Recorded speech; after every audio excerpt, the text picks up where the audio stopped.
Is that part 3 or Yeah. part 4 with just an extra eye on it? Yeah. Part 4 with just an extra eye on it. Part 3 with an exclamation mark. Yeah. I 'Cause- gave up putting the actual titles in mine. I was like, Yeah. okay, if I can get the number right. You know, putting like 4 eyes for Roman numerals 4 is actually acceptable. Yeah. It's actually not. It was actually the norm. We only assume like IV as 4 because of clocks. Yeah. There are some clocks with the 4 eyes on it as well, which are wrong. Yeah. and it's the same for 9 as well because you can have V 4 eyes. Yeah. It looks wrong, but the V in 4 eyes doesn't look as wrong as just 4 eyes, though. It always looked a bit weird when I saw it, because I used to know that one as well, because my aunt and uncle had one of those old clocks that had the 4 eyes, and I went, that's weird. Yeah. I mean, it's in like Roman, that would have been absolutely acceptable. That'd be the standard. I believe there's a lot of stuff in Rome like that, actually. Yeah, there might be actually, yeah. There is in like a statuary. There's so, like 4 eye. But it's literally because of clocks that we look at things like IV and VI. And we don't do the four lines anymore. Yeah. There you go. The more you know. Welcome to Alterra, where you can learn random trivia. Basics of Roman numerals. Who says this is not educational? Yeah. I mean, I'm quite good at pub quizzes until you get to the sports round. I'm inconsistent on the sports round for pub quizzes because I don't know sports. I don't know, like, name people in sports, no idea. Rules in sports, I'm not too bad at. I actually can play a lot of sports. I have no idea who people are. Fair enough. It's like, I can play the game. I don't know who else can play the game, but I can play it myself. It's like, I remember years ago. Yeah, I remember years ago doing a pub quiz. One of the questions was who sponsors the Six Nations? And at the time, I was going past Murrayfield every day. So you would have thought I'd look out the window and go, oh, RBS.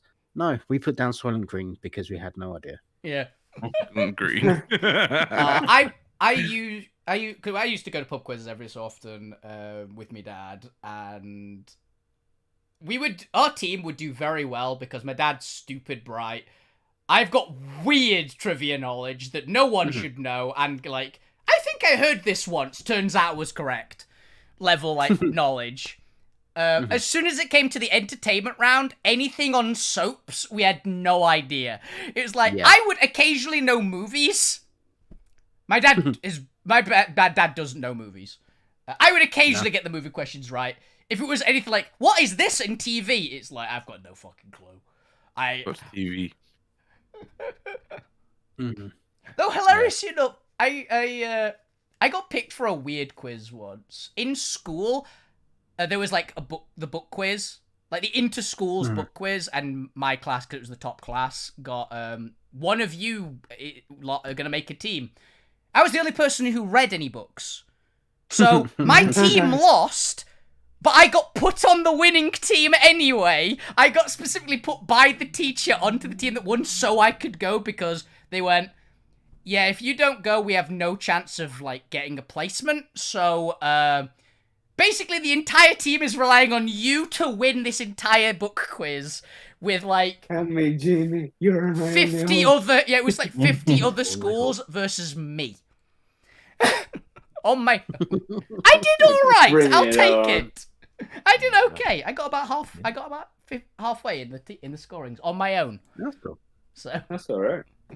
And with that, shall we play some Dungeons and Dragons, everyone? Sure. I mean, if we maybe. Sure, why not? I believe we have 5 players today. The point will be over in the corner with the new NPC doing Taming an whatever, owlbear. Yeah, taming an owlbear. Don't worry about it. They're doing stuff in the background.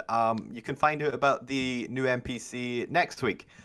You got plenty of newly rescued other NPCs to ask questions of. Yes. So with that, just get straight into the voice checks. Alvina, say hi. Howdy! Zormir, say hi. Hi. Fuku, say hi. Howdy, but quieter. Gwent, say hi. Even quieter. Yeah, but you're gonna go hide damn even it. quieter. Finally, Cult Master Lou, at least try and keep it somewhat audible. Hi.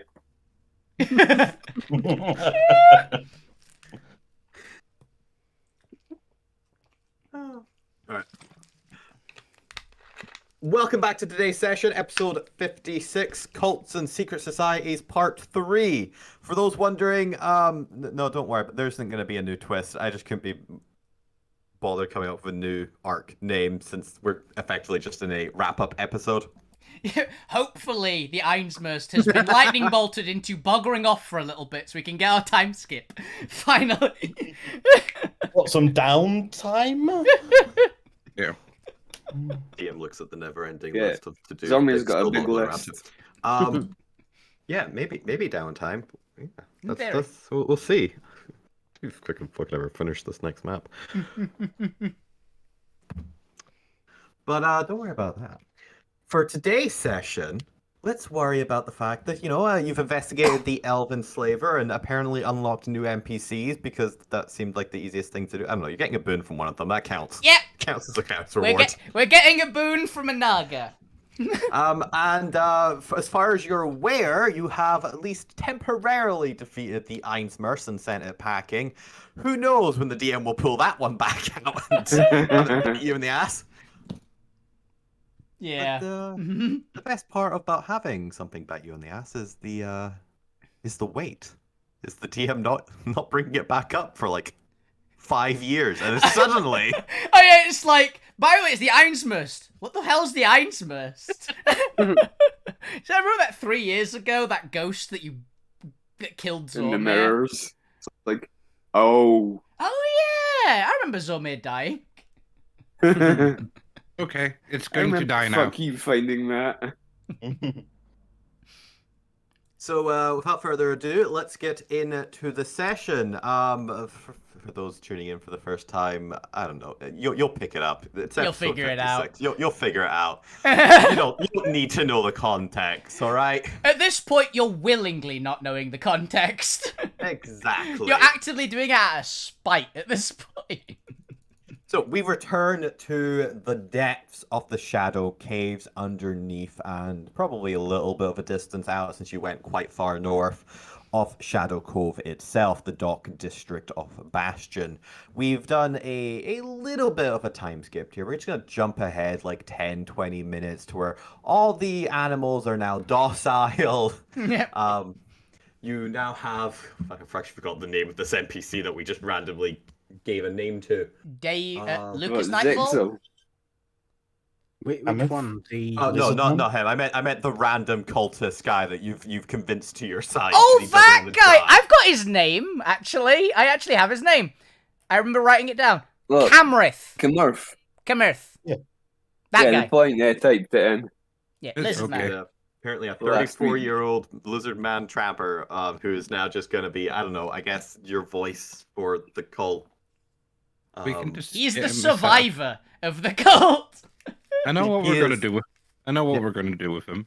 We're gonna have him set up a basically a stables here in town for when Alvina needs to change out pets because my vessel can't hold all the fucking large things that he keeps on bringing. True. I should actually put Camurf's name on the thing. It's actually the only thing I forgot to do, mostly because I forgot about Camurf. I'm sorry, Camurf. You Sorry. weren't a planned character. You are the guy who surrendered. By that point, that gives you NPC hood. Privileges. If you surrender to us, you get NPC. Yeah, Congratulations, you reached the rank of NPC. yeah. I look by- forward to seeing how you do, Camurf. I think he'll be fine. He's definitely going to be working for us under threat of violence, which is always a good start. No, I believe the point We'll also actually speak did to give a him. name to this owlbear. What was it? Like Angel. Angel. Angel. Which is a really good name. Angel. There you go. Bit of a weird name for an owlbear, but I approve. Like, good name in general. Weird choice for owlbear, but I approve. I'm gonna keep Z-Bot's name on him. My He's an icon. dyslexia, by the way, changed it immediately to angle. Oh, that Inspector Angle. Look at his arm. So the Froghemoth and the Basilisk. I knew it started with B. I can't remember which one. Are, for all intents and purposes, have been put into a docile sleeping state thanks to the cold words provided by Kamurf. Yeah. You have freed the Naga, who you will eventually learn that their name is Zexel, because I've already written it on the map. Yep. And you're not entirely sure about freeing the what appear to be some sort of reptoid raiders until you tell me one of you can actually speak to them. They seem very hostile, or at least agitated. Alvina would actually have used her speak with animals. Unfortunately, they are monstrosities that have a language and yeah, speak that's what I was animals asking. Does it apply to them? Because if it doesn't, then no. But she'd have used it anyway, just to talk, probably to help talk down the Froghemoth and things. Spit him out. Yes, sir. Yeah, you can do that. She'd have activated it anyway, so it's smoothing this bit along at least. Yeah. So if anyone has tongues or comprehend languages, do let me know, and that will access communication with the. They're called magma raiders. I'm just gonna call them magma raiders. Magma raiders. I can't be bothered describing them every time I have to reference Chris, them. what about Awakened Mind? No. That just requires the other person to have a language, right? Yeah.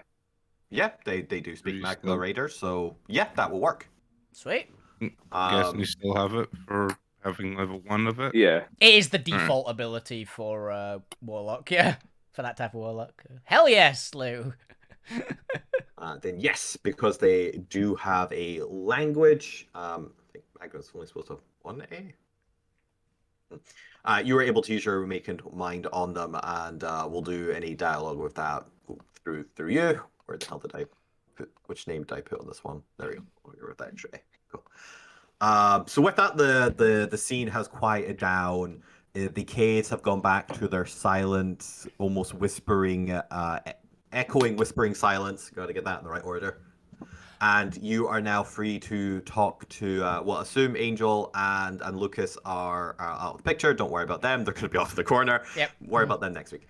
You've rescued Z-Bot. You can speak to Kamurf. You can speak to Zexel. You can speak to the Magma Raiders via Lou. And you have the 2 sleeping animals to discuss what you would like to do with. With that, I turn the scene over to the party. Quick question. Did we find the shitload of sprites that are apparently around here? Oh, yes. I also actually need to get a look table for random crap. Thank you for remembering me of that. Yes, you have found what appears to be a large crate filled with several of these small, almost like lantern-sized cages of twisted silver that contain the family of the sprite. Then yeah, I'll let them out pretty quick. There's a little tribe of like 5 other sprites there. Yeah, I'll let them out pretty quick, essentially, for... Because I imagine Family they want... reunion. Yeah, I imagine they want to quickly get out of the case as soon as possible. Stretch their wings. Just be reunited and not slaves anymore, to be honest. Roll initiative. So I'm gonna go. You guys just talk for a little bit, then I'll go around and ask what each one of you wants to do. So before you go interacting with the NPCs, I guess. Okay, so do we have a plan what we're going to do with all these people? Well, I imagine the Naga probably wants to, go about his business, to be honest. We've offered the sprites they can stay with us if they like. They don't exactly take up too much space. They can stay in my room for all we care. They're little. If they want to hang out, I'm fine with them hanging out. Has anyone else got problems with lots of little fey creatures flying around in Alvina's room? Not in your room, but if they're going to... I mean, can they do things like cook and clean? Because they could be like the ship's crew, essentially. That would actually be kind of handy. They said they had a village, and I'm assuming it's not there anymore. So Well, we don't know that for a fact, but They said If the we- guy said it previously, didn't he? Right? I think he said his village. Their village was attacked, but you're not sure what's happened to it, and they Okay. also aren't sure what happened to the remnants of it. Okay. We can at least Oh. say they can stay with us for in the meantime.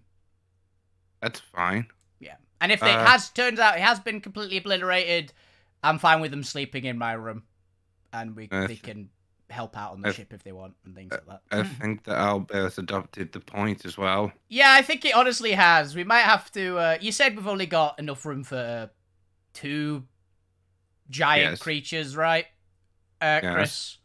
In the hull of the ship, yes. Yeah, we might have to make a farm to put Gregor in.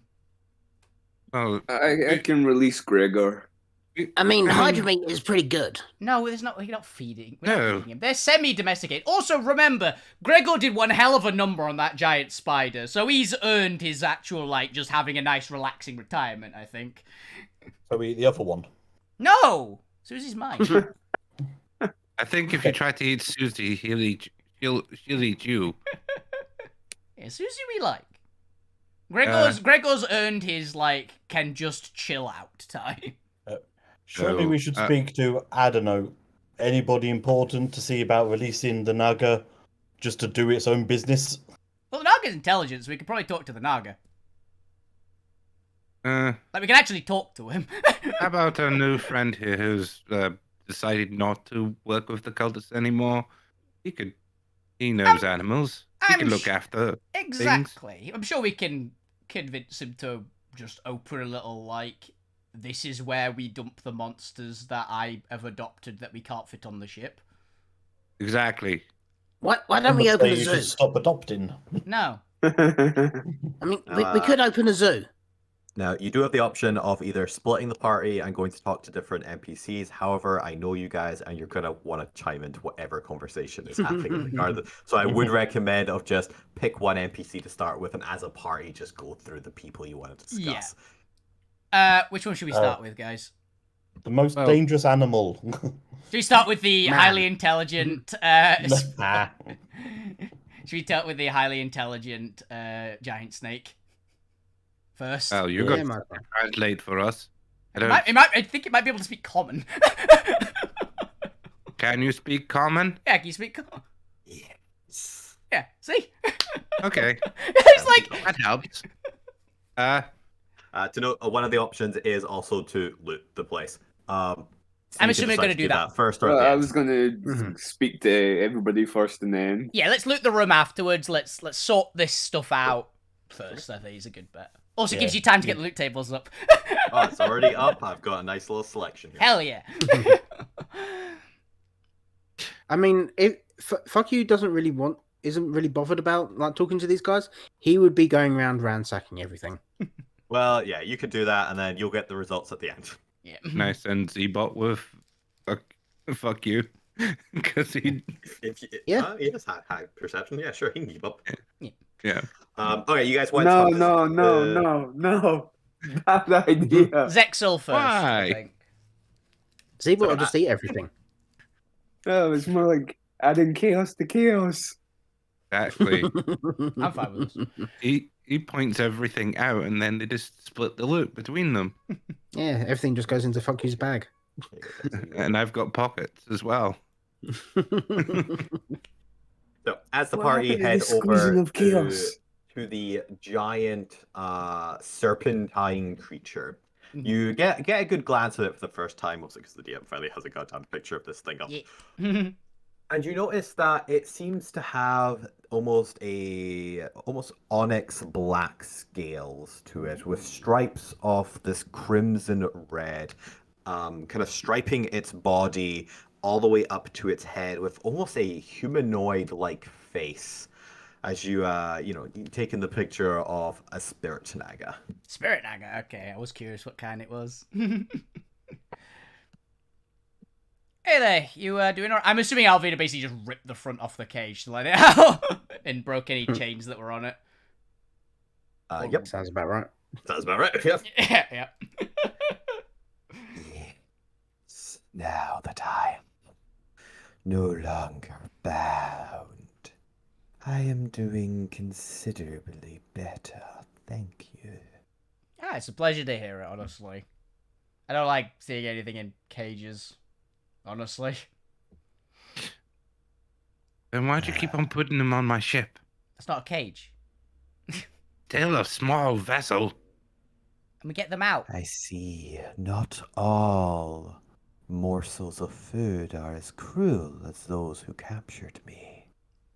Yeah, they're pretty much, well, they were. I glance at the pile of just smears on the ground, which we're currently standing in, I've just realised. Oh yes. Yeah, those were, Kind of figured you were winding Scum up of- with one of those. it's, yeah. And who do I have to thank for my saviorship? Salvina Alanor. Pleasure to meet you. Dormir. Lou.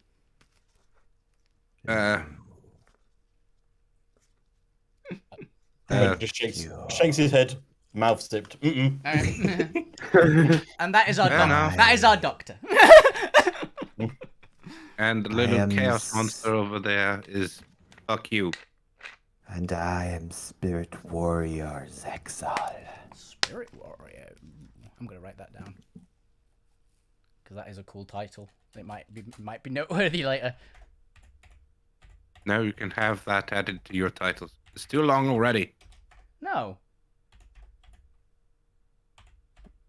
I have to earn the titles, remember. I know. Yeah, Don't ask for her titles. I wasn't planning on saying all my titles. But yeah, happy to we've help got out. 3 hours. Yeah, happy to help out, honestly. And the Spirit Warrior, that's an interesting title. Yes, it is. Is that your question? You're just commenting on my title? Yeah, it was kind of leading into if you want to explain it, but I'm fine if you don't. If you have a question, Morsel, speak it. How did you get the title of Spirit Warrior? It is a title granted to those who fight for the northern kingdom of the Great Jukan. Northern Kingdom of how the fuck do you spell that?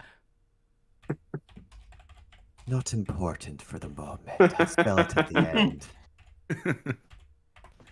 But you have done a great service for the Great Jukan. And with that, I am indebted with you. But a great spirit warrior such as myself must always repay their debts, even to morsels. No. So with that, I will grant each of you a boon. Either a gift of knowledge, a gift of protection, or some other minor request. If it is off my capability to grant, I shall. Gwent heard protection and's moving forward a little bit. Yeah, Gwent is now Yeah. slightly more Protection, you like, say? okay. Okay. It seems the best option. That's very generous. Spirit warrior, while I may not be as proficient as some of the great serpentine mages, I have sufficient arcane knowledge to grant most minor adjustments. Oh, well, thank you. I would gladly accept a protection, but boot of protection, please. Then speak, what are you weak to, young morsel? What is it that you fear from the great unknown? I wouldn't say she fears much. Yeah, but but Losing all my pets. What vulnerability, then, do you possess that must be bolstered? my Intelligence. don't you dare. No,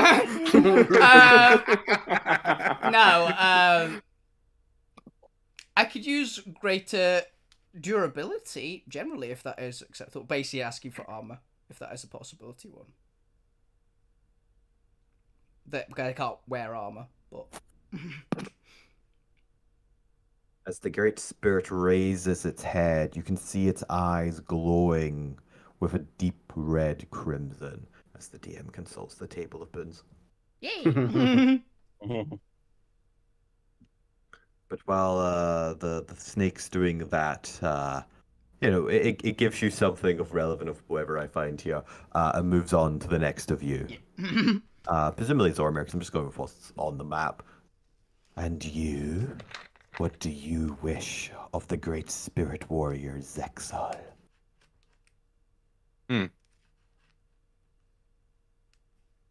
That is a question. I'm kind of trying to build relations with every race in this sphere, so I can maybe foster a relation so not everyone's trying to eat noids or kill noids or enslave or So I don't know if there's anything you could do in that regards.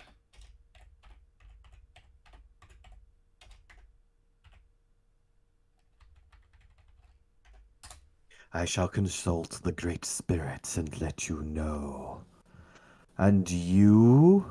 Whichever one of the three wants to be next. Quick Lou ran forward. Yeah, Lou just stage dives in front of the... Hello. Not this cult, but another cult. Hey, how you doing? Independent cult. Go for it. Cult of the Brothers Grimm.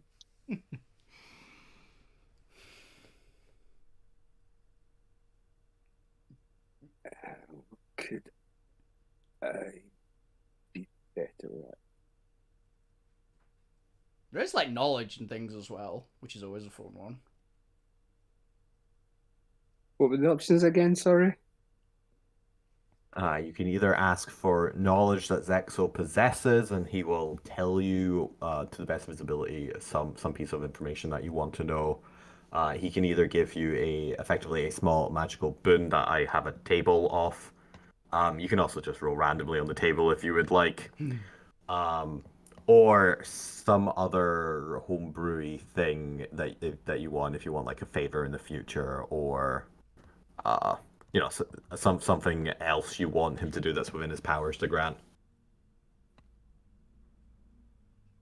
I'm gonna roll randomly.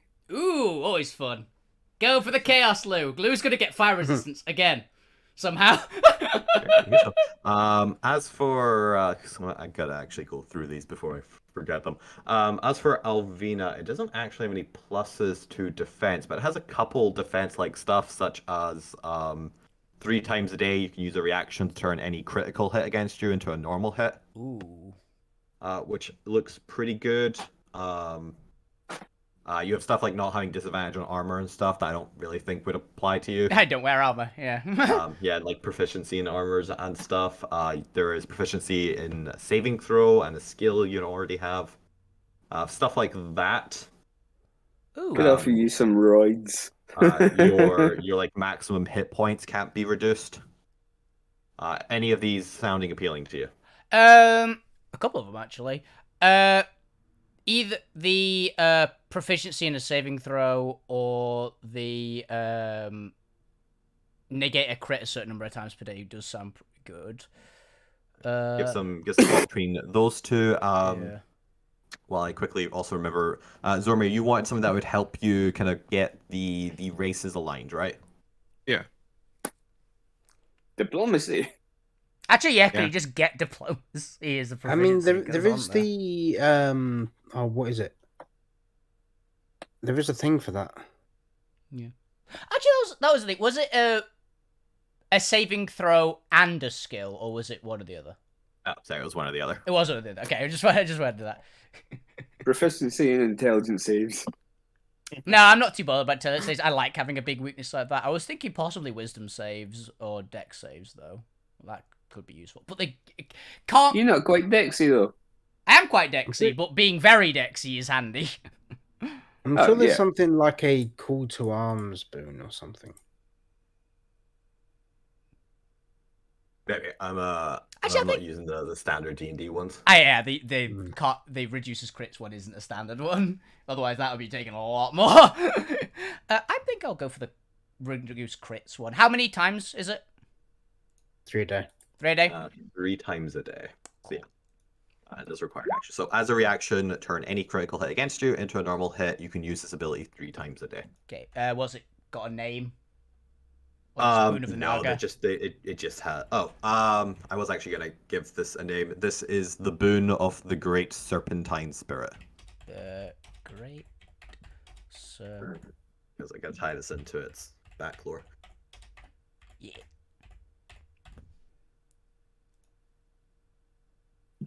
Yeah. As for Zormir, I see a couple on here that might be of interest in you. When you hear a new language, there is a 50% chance that you become proficient in that language. Just outright, damn. Oh yeah, that's pretty good. To be fair, you aren't aware of if there's any downsides to any of these, by the way.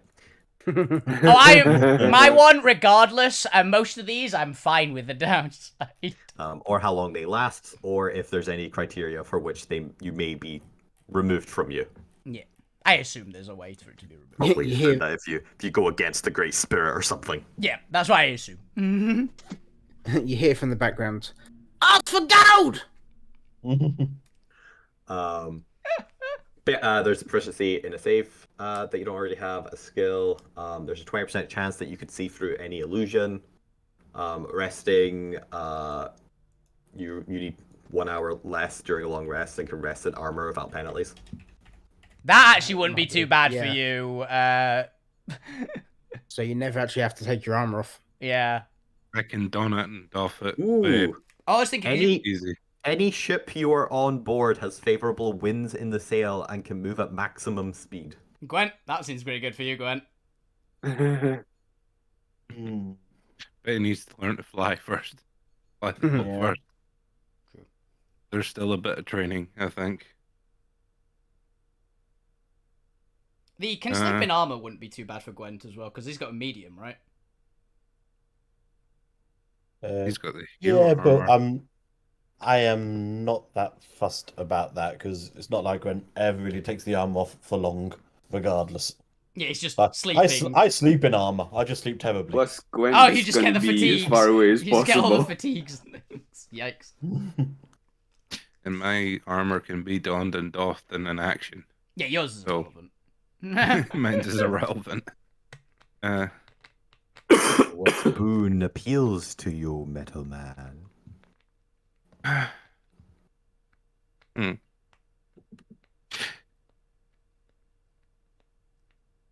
And maybe a bit of an ask. Have you got any boons that can help people bond? You can help people bond. The fuck does that mean? Building. Stick them all together. Are you Oh, yeah, I was asking- going to say, that's very monkey paw. Yeah, I was about to say that is. I'm going to make Cronenberg's as a potential in that list. Why don't you just ask for persuasion proficiency or something? That makes sense, right? For that.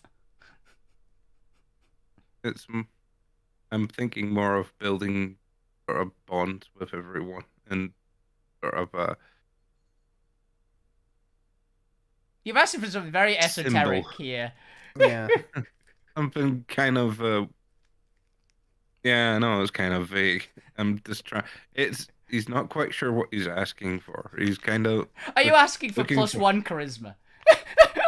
I don't know. It sounds like you're asking for plus 1 charisma. I'm looking for things to make like help make allies and sort of keep them, not be like just word of mouth.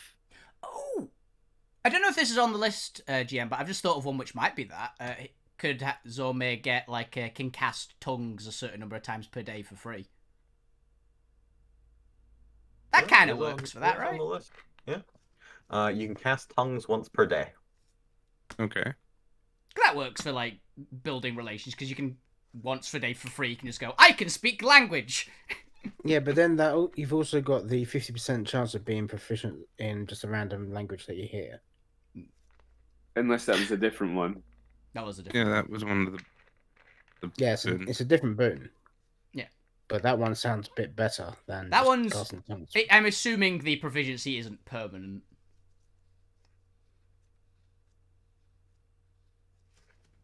You don't know. Yeah. I'd assume it isn't. So, 'Cause otherwise assume that is away. insane. That's what I'm going on assuming. That would be insane. But what I could also do, technically unrelated to the boon that might be of interest in you, but it would probably be a future thing. There are noids where I come from. Little morsels that hide and take shelter in the temple lands, those cursed ruins at the central nexus of our realm. I can also offer you an audience with the great Chukan, though I make no promises to any favorable outcome. That's not bad. Oh, you're getting an audience with them. Getting an audience with the person in charge of this one. You do want to make allies. That's not a bad one. I mean, the outcome. Yeah, the outcome Yeah. is could be anything. We could get eaten. Yeah. But it's the Audience audience, sounds- which is hard to get, I assume. So, which is easy. Yeah, An they've been audience solid would- for so long. That audience doesn't sound too bad, but I need to actually study up on what some of your customs and culture, so I don't offend. I wouldn't want to walk in and Get eaten before I've said anything. upset That your. I can do. A boon of serpentine knowledge, for when you set foot upon our realm, it shall come to you and package its ideas, allowing you expertise in the customs and ways of the Izeal realm. Sounds good. I accept. That's a good one. Yeah. Then take this, the boon of the Izeal Master. And know that when you set foot upon the realm, you will know how to contact me. And there your audience with the great Chukan shall await. Nice.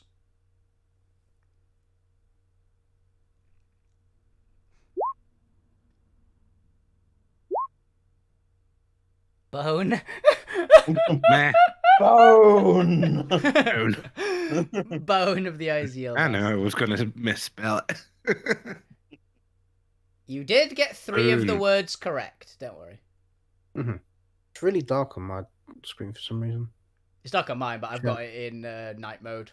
Intentionally. Yeah, I mean, yeah. Mine's. You mean the my text chat's is in- dark? Yeah. Yeah. Oh, you're getting that bug that we had ages ago when they did like an update where it was like, oh yeah, it changes all the text to black when you're in Yeah. night mode. Ah!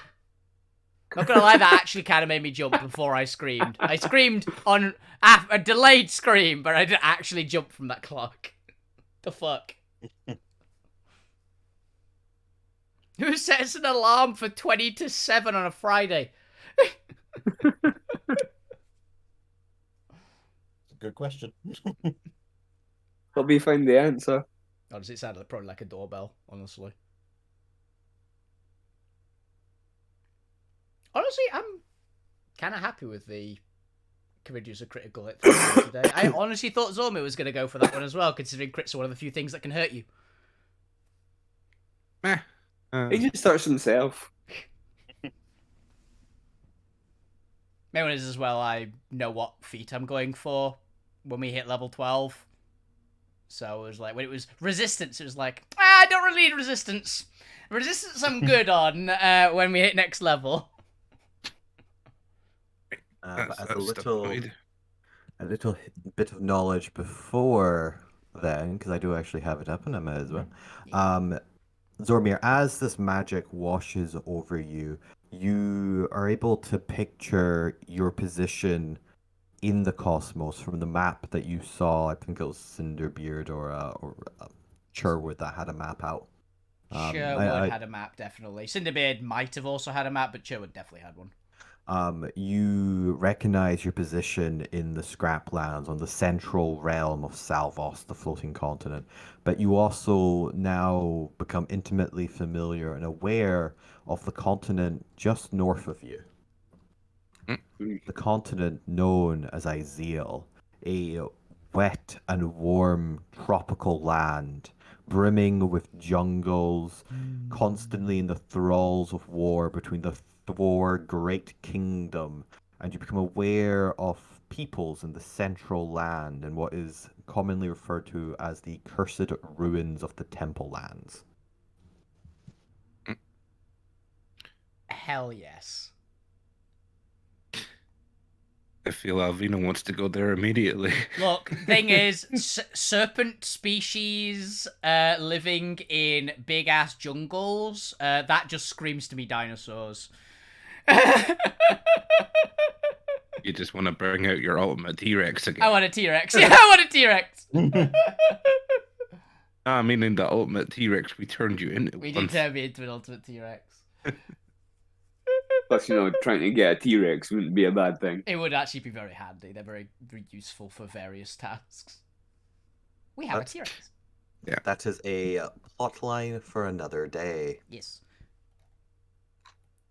As we return back to the shadowy world of the Shadow Caves. I also really, really hope that my immediate gut instinct for what I think will be in that area is also true, because there's a monster that I've wanted to see for so long in a game and I've never seen it. I might actually send it to Chris just to say, please, one of these. I don't even care who it is. Is it a kobold? No, it's very big. I'll see if I can find them. It's 3 in a trench coat. Continue. I'll send the name of it to Chris. But you get the boon of the Isil Master for the boon of the great serpentine spirit. But No, you can have the bone of it if you want. Lou, you said that you were gonna randomly roll, right? Yes. You got it, roll Lou. me a D50. Ooh. I just think the top 50 are the more interesting ones. Yeah, it's cool. The other ones are alright, but they pretty much just allow you to cast a spell.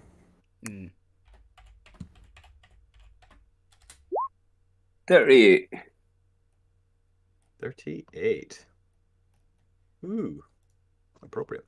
Now, what did he get? Gain 4 colts. You want the great spirit to guide your hand. A wise request. One that very few take the privilege of answering. Then I'm After honored. all, the great spirit knows all and can see our serpentine path ahead. It may not always be clear why they have gifted you, but they will always gift you what you need. The spirit provides. As you seem to get almost a shiver over your body, as for a moment your skin feels slightly waxy until you begin to return to normal. And you get the innate knowledge that you now seem to have resistance to acid damage. Handy. Lou is immune to alchemists at the moment, by the way. He's resistant to alchemy because he's resistant to acid and resistant to fire. Fire. I can send an alchemist at him. He's over there. That is very generous of you. Thank you very much. Be wary. It means that acid is in your future. Looks at the rest of the party. Wouldn't be surprised. You're suckers. Alvina might try to eat him one I'm day. about to say, it's like, I'm waiting for the Alvina's gonna eat him joke. And he almost got eaten by that toad over there. He did! so- This, Lou, stay away from the frog hemoth.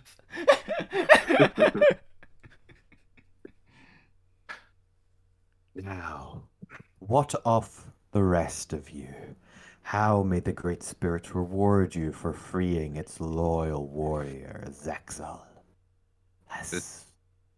I think I had the goblin shout about gold. Quite When's he not shouting about gold? Huh? Or any shiny? What was that? Go to Constitution! He wants the Constitution. I don't know who's written the Constitution, but So it'd be like a proficiency in Toughness. con saves. that'd be really good for you, actually. That would be very good for you. He wants a stronger constitution or gold. Well, there's the option of getting proficiency in Constitution saving throws if you would like. I'd say that'd be really, really handy Yeah. for fuck you. You've got a lot of good concentration saves, and it comes up a lot. The only other two, which I just think are great flavor, are either no one can steal from you. They will always either find nothing or anything they take reappears where they took it. Oh, Or merchants will never overcharge you for goods and services and may sometimes offer you deals. They never do anyway. He steals Ooh. it. given the option for no one can steal from That me. is really good as well. Yeah. Yeah. That is very Flavor-wise, fluffy. It yeah. is very fluffy. Flavor wise, definitely that. Yeah. I get that. Nat 20 on a You sleight of hand. Like, hey, get off. That's mine. you might be able to get Constitution elsewhere, right? Yeah, elsewhere, but This is fun. people not being able to steal from me. I am the safest person in the world. Is that what's it called? You know the Top Gear bit? This is brilliant. But I like this. these, yeah. He has become the uncrackable safe. Uncrappable. Yep. He is uncrappable. Does that mean he's constipated? Yeah, He's I'll permanently. take the. Yeah, I'll take the anti-steal boon. That is fun. I really like that. Zebo hears you say that, he goes, I wish I had that too. I can't steal Zbot. Does that count? If Zbot gets it, does Zbot become immune to being stolen again? Oh, God, I wish I had that a couple sessions ago. Would have saved this whole plot arc. DM looks back. Good thing they didn't have that, because I would have had to figure out a backup plan. Yeah. If Sonia puts the ship into fuck you's name, does that mean the ship is unstealable? Yeah, the ship teleports back to fuck you if it gets nicked. Oh, that could be very dangerous. Vump. There's a ship on me. I mean, The that. thing is, What? Fuck you what happens believes when? he can fly the ship as well. Oh no, fuck! You can fly the ship. You can't land it. Yeah, Alvina's the one that can fly it and land it. Like, she's alright. Zome just doesn't trust it anymore after too many incidents of chasing animals down, I imagine, through the sky. No, you're not allowed to hit Like- the helm anymore. Like, Alvina, perfectly proficient, perfectly able to do it, but gets distracted. I like the Oh, look of that's that a nice horse. bird. Yeah, It's that's mine a now. nice bird. Wonder where that's going. Yeah, I'm following it. I want that bird. Ah! I want that bird. Alvina! Finally, the serpentine spirit turns to Gwent. And you? Yes. Courage. No, Gwent gets the boon of being undigestible. What can the great serpentine spirit reward you with, small morsel of food? 10 more feet of movement. Do you I was have thinking speed. anything that can let me help people from further back? No, but I do have this dark vision thing you may fucking want. We've got all the goggles now. Like, Oh yeah. wiggle my goggles. We got like 5 pairs of goggles. Actually, every single one of these cultists was human has goggles. We have so many pairs. It's just got a jacket full of spare goggles. Yeah, it was like Like a all the dodgy braces selling of at the market. defense we had. To buy some goggles. Let's see. There is you can stand up from prone with only 5 feet of movement. That's not bad for you, actually. Because it's normally half your movement, isn't it? Yeah, but I still get 40 foot if it's half. Yeah, but instead you get 85 foot. After each long rest, you can choose what color your hair and/or eyes have changed to while resting. All right, that'll be the point. That'll be the point. So That'll be the point. Your skin tone or color has a tendency to change with your mood. This can range from subtle to extreme. Gwent is so permanently yellow. Gwent is permanently yellow. When you roll hit dice for healing, you may re-roll any ones you've rolled. You must keep the new result. That's good. We barely roll hit dice though for healing. All healing magic cast on you may re-roll any ones, but it's only if it's cast on you. So it's not as good. That'd be good for Alvina specifically. But Anytime you receive temporary hit points, you can gain extra 1d4. Let's see. And you wanted this specifically to help other people, right? Well, really what I'm looking for metagaming wise is kind of spell sniper. That kind of vibe. that increases so I the can range do of spells stuff by 30 feet. From further away, so I can still stay way far away from trouble, but still I can help. heal from a distance Like yeah, touch spells become 30 feet kind of. rather than damage from a distance. Well, I don't have a lot of damage, but to help the idiots in Yeah, the front but it's from obviously further spell away. sniper. Yeah, it's damage. Is it only damage spells for spell sniper? Yeah. Yeah. Oh, it's spells that have an attack. Specifically, an attack roll. specifically an Yeah. attack roll. Oh, well, that's useless then because I don't have anything that has that apart from, well, spiritual weapon, which is trash. Oh, I know one that'd be quite fluffy, if you could manage it. You know, there's that Eldritch Invocation that basically gives you Ice Block when you get hit that you can activate, which basically gives you a bunch of free temporary hit points. You become immobile and just a big block of ice that protects you. That'd be a fun one for Gwent. So a bit like Armor of Agathis. Yeah. Kind of, it's like as a reaction. Instant, It's, just like Turn into an ice cube. bait. Leviathan. Leviticus. Leviticus. Leviticus. Leviticus. Levistius. Whom It's, of Leviticus. yeah, it's the ice demon realm, I believe, in standard D&D or something like that. As an action, you can transform up to a pint of liquid into holy water twice a day. The Fuck punch you! you'd have that. To Fuck- have Fuck holy you, Junior! mayonnaise. Fuck you, Junior! Yeah. If we I ever don't know find Junior, him and I again. do not care about Junior, so... You've met Junior. No, I yeah. haven't. You have. No, he's not. No, he has. I met him in the tower. No, I didn't go in the tower. You No. did. I didn't. No, you did towards the end. When we left... You fell in. No, you fell into And you the lot tower, went in. remember? I had to Well, rescue Oh you. yeah, it was in the pit. Yeah. You I might don't have think caught they him actually at ever the met end. Junior while in there, though. We did. Junior also got trapped in and walked out. Very briefly for Gwen, but he has seen Junior at least. Because Junior was hiding from me as I was. And then threatening him. he negotiated from us because I went, what? Well, okay, I'll put down these like 30 stakes that I've got. He went, I have another The request. garlic ones at that. Yeah. I have another rule. Fortunately, there does not look to be anything that can expand or increase the distance of your healing spells. Ah, shit. Fair enough. Is there... No, initiative doesn't really affect me because I don't really attack. Unless you Oh, took so they- something from sorcerers, the distance spell. Oh, is Yeah, there... what about That's just- yeah, magical adept thing?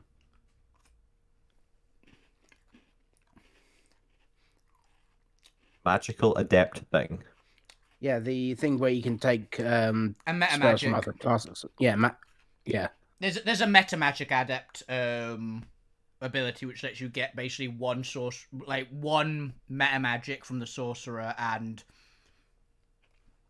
Basically, enough sorcery points to cast it once, but you can only use those sorcery points for that. Something like that. I can't remember the exact Oh, wording. I was thinking like the bard thing, where you can choose a spell from another casting source list or spell list.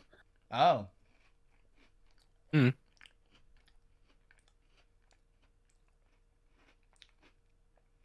That could be pretty good. Like not the choose a spell, because I think the meta magic one. Yeah, The because Sorcerer Adept. is it sorcerer adept? I know that is definitely one, which is basically you get one use of a meta magic Yeah. per like long rest. but it Things could like come in handy. subtle spell and twin spell and things like that. Enhanced Powers. spell, all that kind of stuff. Yeah. Like twin spell would be amazing on a healer. And Mhm. yeah, What also might be maybe interested to you is as a bonus action, you can choose one creature within 30 feet of you that you can see. For 1 minute, if either of you try to touch the other, including melee attacks, then they will instead be pushed back 5 feet. You do this once per day. Okay, that seems pretty useful for Gwen. Yeah. yeah, but who's going to be 30 Yeah, feet maybe- away from yeah. Gwen? Runs Yeah. past the big bad and goes, "No, you're not Teleporters. allowed to touch me." You also you never know if something is faster than Gwen. He's fast, but he's not the fastest thing in the world. I mean, give me time. Yeah, exactly. Give you time. But So, what do you say, Chris? Just the push back 5 feet. There are obviously resistances and proficiency in saves and stuff. Oh, what is oh God, who are they? Do the slavers use one particular type of damage? piercing. No, the my slavers. Oh, the monster. The Monstro Guild. Do they use one particular type of damage mostly? Probably physical. Yeah, 3 times. They tend to be mostly monstrosities or remnants from other Actually, groups. That is actually a good story reason. Yeah, it's Be resistant to what your torturers used on you a lot. Yeah, Oh, they 'cause used brands you on you, tortured didn't so they? much. They used brands on you, didn't they? As fire resist. Although I don't actually think they have physical resistance here. I think it's only the standard elemental. Yeah, physical resist are crazy, like high tier boons. I think the max tier boon, like the god boons, those are the ones that can give you physical resistances. You can also be immune to all magical diseases, or all. Non-magical diseases. Wait, you're immune to all magical diseases, but not non-magical diseases. Oh, Interesting! There's another one that is you are immune to all forms of non-magical diseases. Apparently, that's 2 different ones. Interesting. That makes sense, I suppose. Magical diseases are... You're immune to whatever bullshit the DM is throwing at you, but you'll still die of the common cold. You'll die of flu, but you're immune know. to, like... No paracetamol. Penicillin, sorry. yeah. You become just as rabid as any other creature, but you're completely immune to, godpox. Yeah. Unless you've got a shitload of mold on you. There's also your max hit points can't be reduced, which could be good, Ooh. depending on the scenario. They're always handy. I was Especially debating if the between DM that starts one. throwing shadows at you. Yep. Fuck shadows. Don't No, just shadows throw is shadows at you. shadows is strength reduced. The other thing. There's something else that reduces max hit points, isn't there? So I'm thinking of like a medical. There's a medical doctor stat block I once saw that I want to use at some point that like steals your health. Oh, it's vampires. Vampires are the one that Yeah. reduce max health. Yeah. You're gonna be immune to vampires. Yeah. Actually, yeah. Well, actually, Junior. that technically gives you immune to vampirism. Actually, like flat, because vampirism is your hit points are reduced to 0 by a vampire bite, which like your max hit points reduced to 0 from a vampire bite is what gives you vampirism.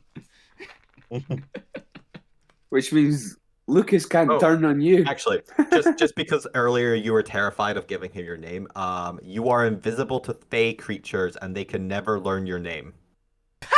Yeah, that's pretty nice. Yes. That is yes, pretty that one. nice. That's the one. Good. Question. That doesn't I count mean- me, right? That yeah.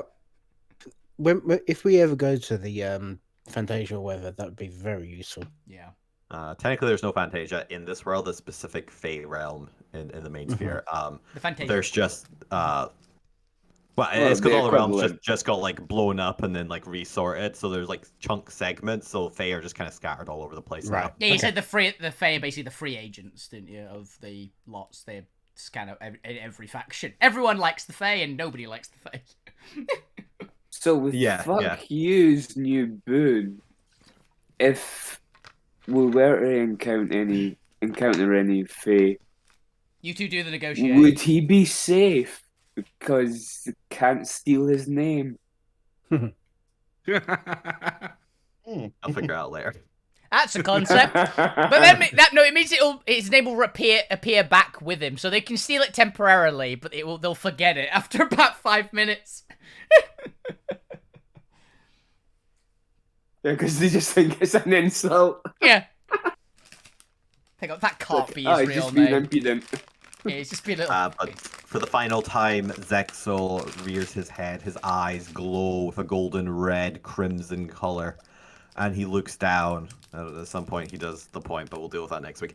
We'll retcon that. Well, he did it to the point earlier because the point asked for what they wanted. You have each been gifted a boon from the great serpentine spirit for helping rescue the humble spirit warrior servant Zexal. It is greatly appreciated. Thank you very much. Thank you. Thank you. Thank you very much.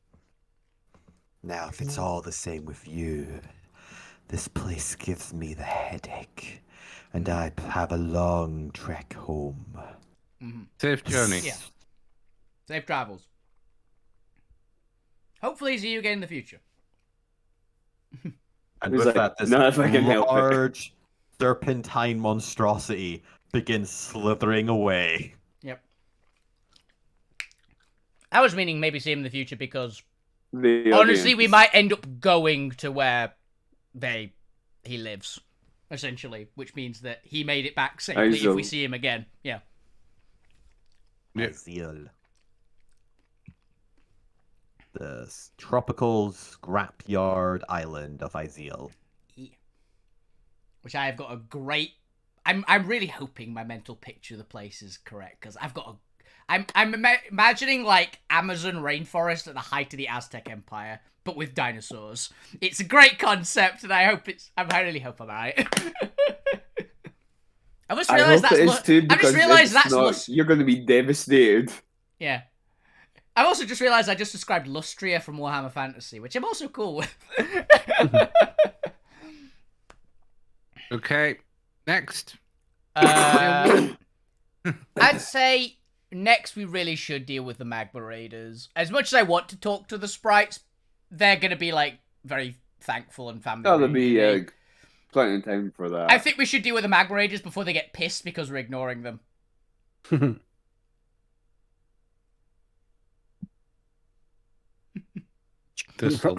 the background, you just hear him fucking going, "Ah, cool!"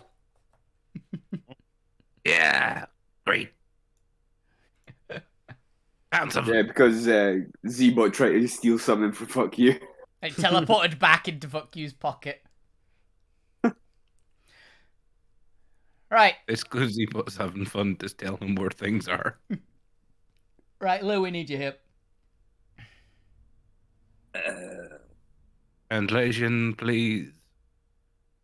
Hey, attention! This is all the Magma Raiders.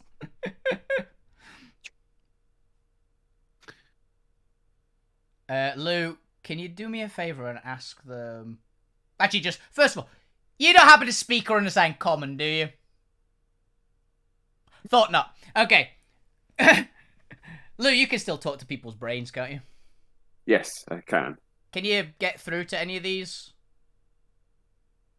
I shall try. Whether they'll respond or not, I don't know, but Yeah. I will give it a go.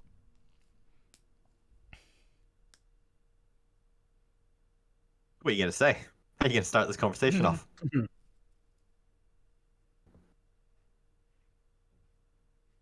Oh, I thought Albino was going to say, "Can you ask this?" Oh no, I was going to say that I mean, the first part is you ask something that indicates that yes, they can understand you and are willing to. This is on you. Okay. I'll help you out with. I'll go with the other bits, but we can I all thought that was bounce just together. the prelude to you going. It's like, can you ask them this? Yeah, Lou would telepath to them and say, "Can you speak common?" You get a mental response back that is being translated by your telepathy. Oh, what the fuck is that? Great voice in the sky, is that you? They think Lou is God. Yes, I am the great voice in the sky. Help us smite our enemies! Free us from this cage! Yes, me and my friends can do that. Yes. What are they saying, Lou? We need you to talk to us Yeah, too. they seem to be responding Hang to your on. brain, Lou. You okay? They believe I'm like a sort of god to them, and asking Again? if I'm here to free them. Oh, I'm out tell of them. here. Wait. again.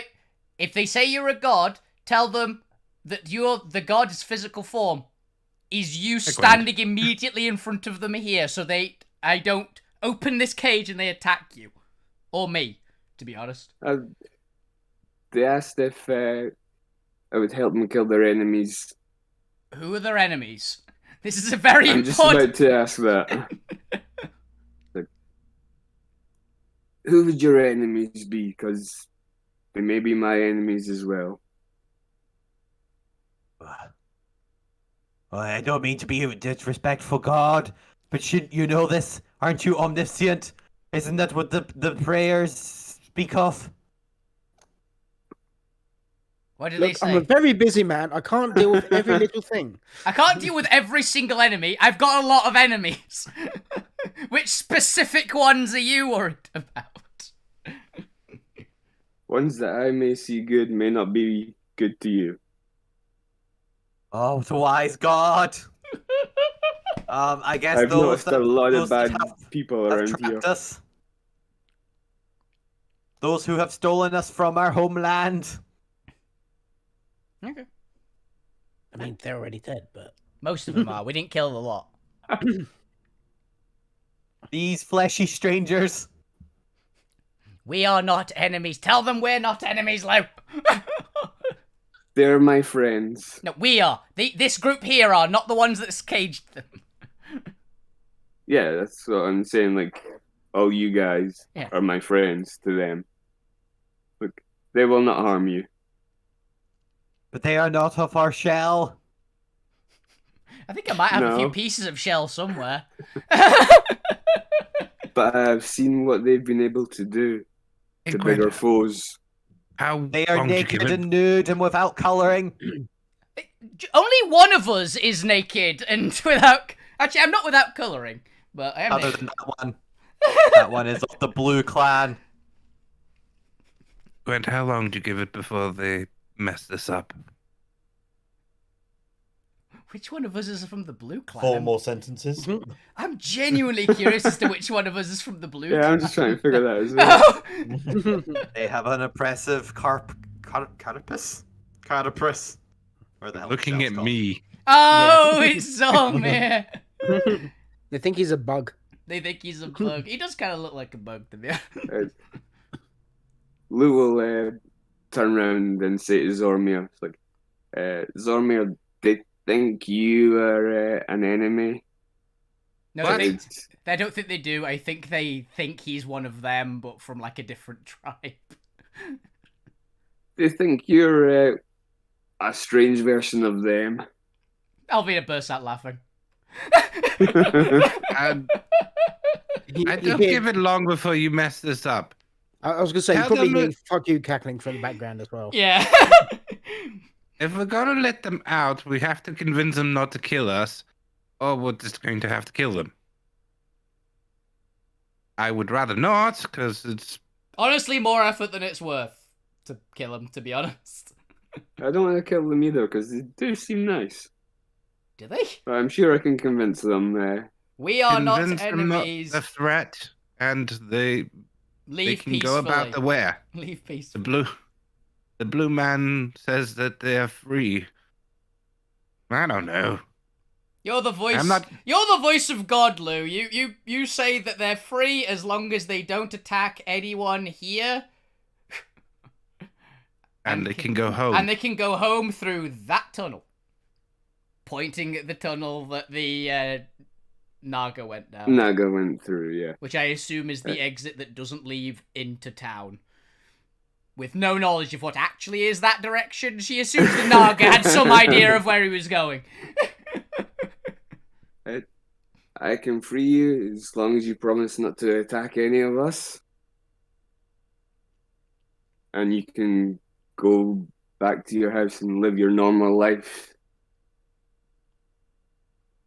Say with your blessing. Cultists love that. And you will go with my greatest blessings. Oh, divine voice in the sky. May I be your humble servant and ask but one question? You may. Which way is home? That is a very fair question. Liv points to the corridor. In darkness, the light has been stolen from us. We do not know where we go. Oh, they don't have dark It is vision. so cold here. I have You an shall answer. carry- I have an answer. I scoop up a bunch of the eyes of night vision that the human cultists have that aren't damaged, and I'll be handing them out after I've. What are they saying? They can't see in the dark. They are unable to see in darkness, but we can give them. Are you sure they're saying they can't see in darkness, or they're not just lost? Also, possibly No. that, but they probably also can't see in the dark.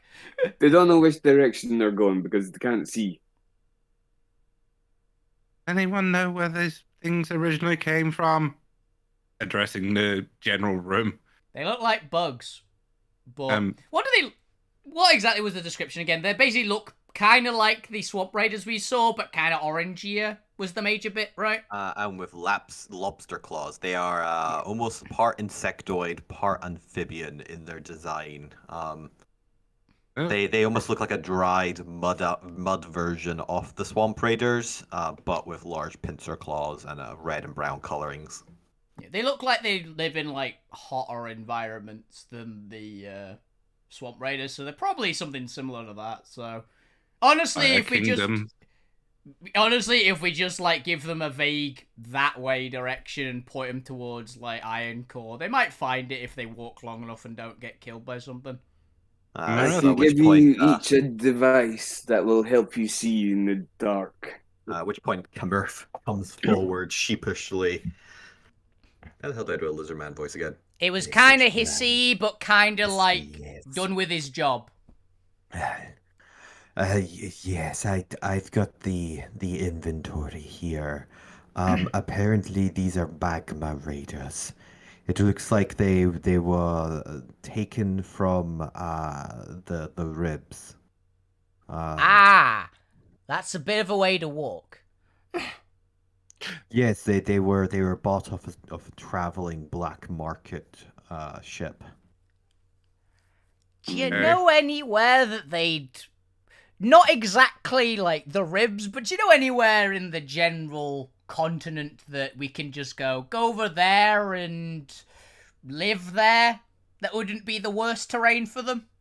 Oh no, that's look, I trap creatures and I skin animals. I don't know anything about conservation efforts. Alvina, come over here. Yo. I walk over. So I can have a quieter word. Oh, yep. We do have the fire giant people. If we could... I was thinking that.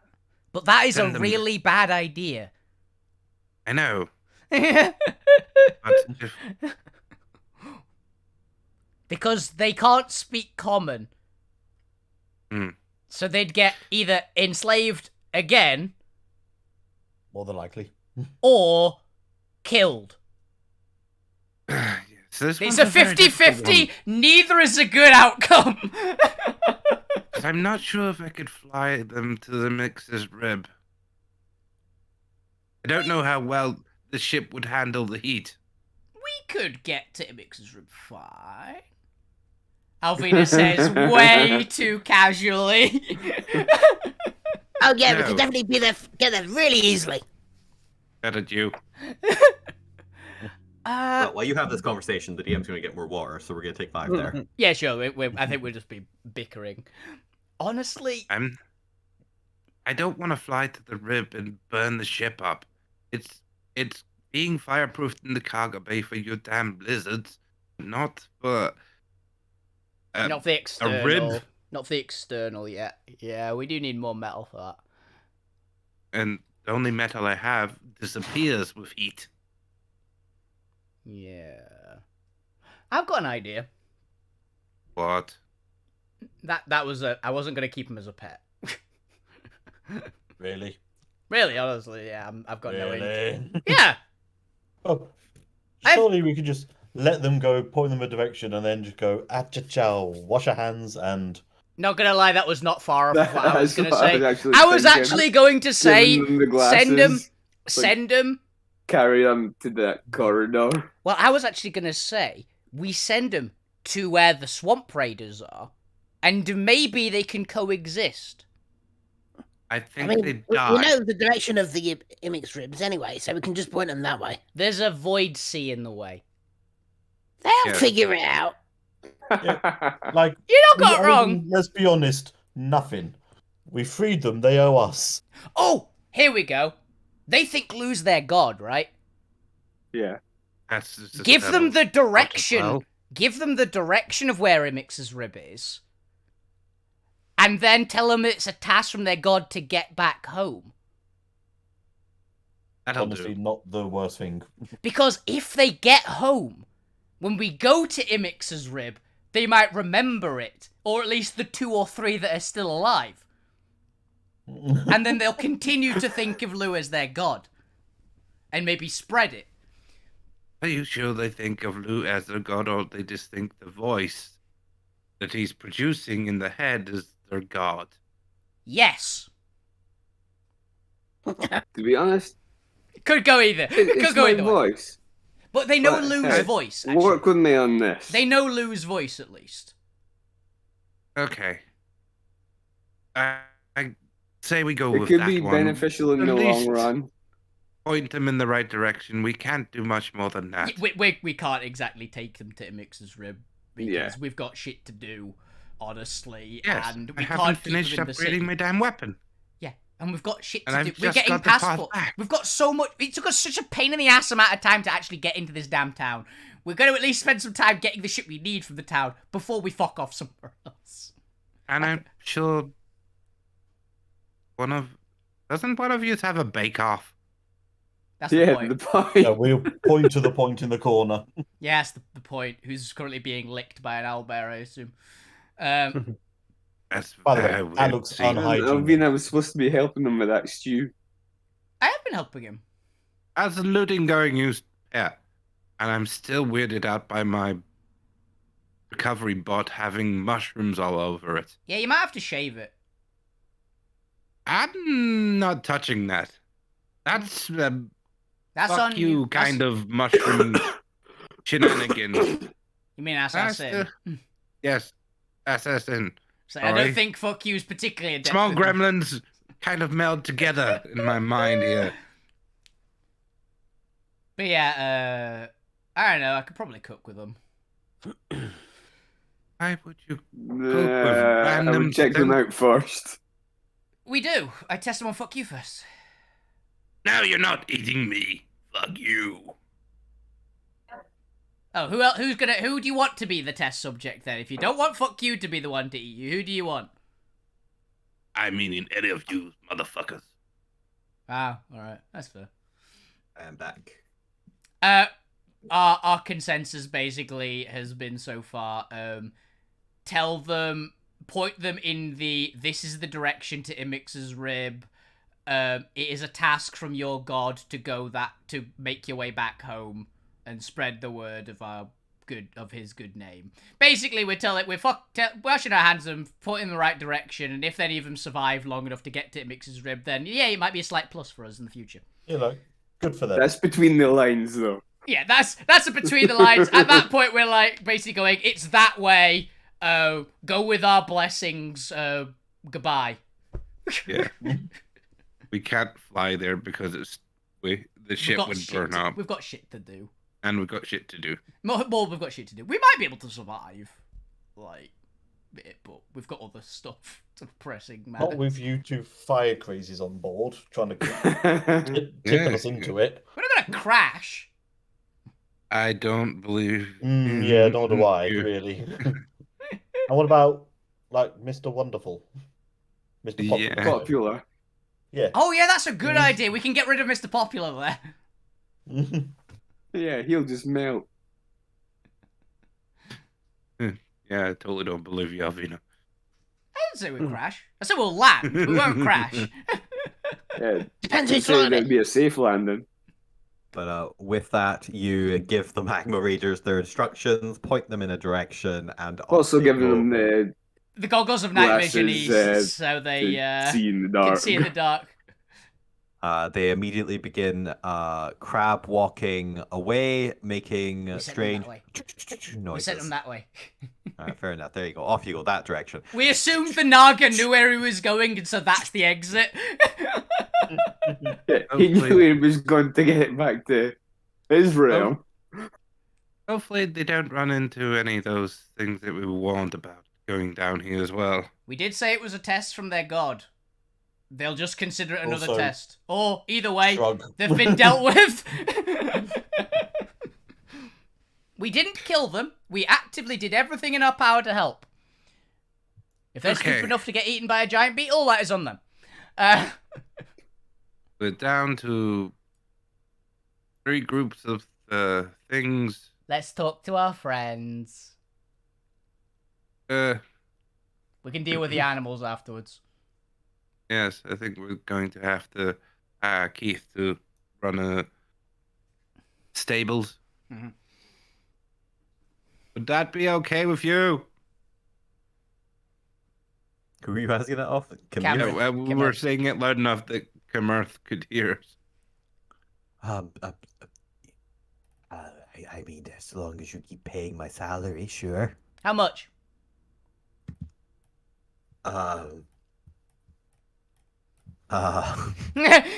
Alvina staring dead on eyes. Lou will try to negotiate with him. That's what I assume we'll do after we hear the base salary. Yeah. Once he's said whatever.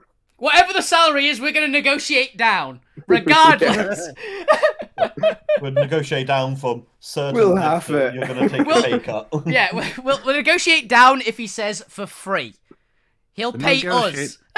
We'll negotiate salary after. Camirth shifts his eyes left and right, pauses for a moment. 5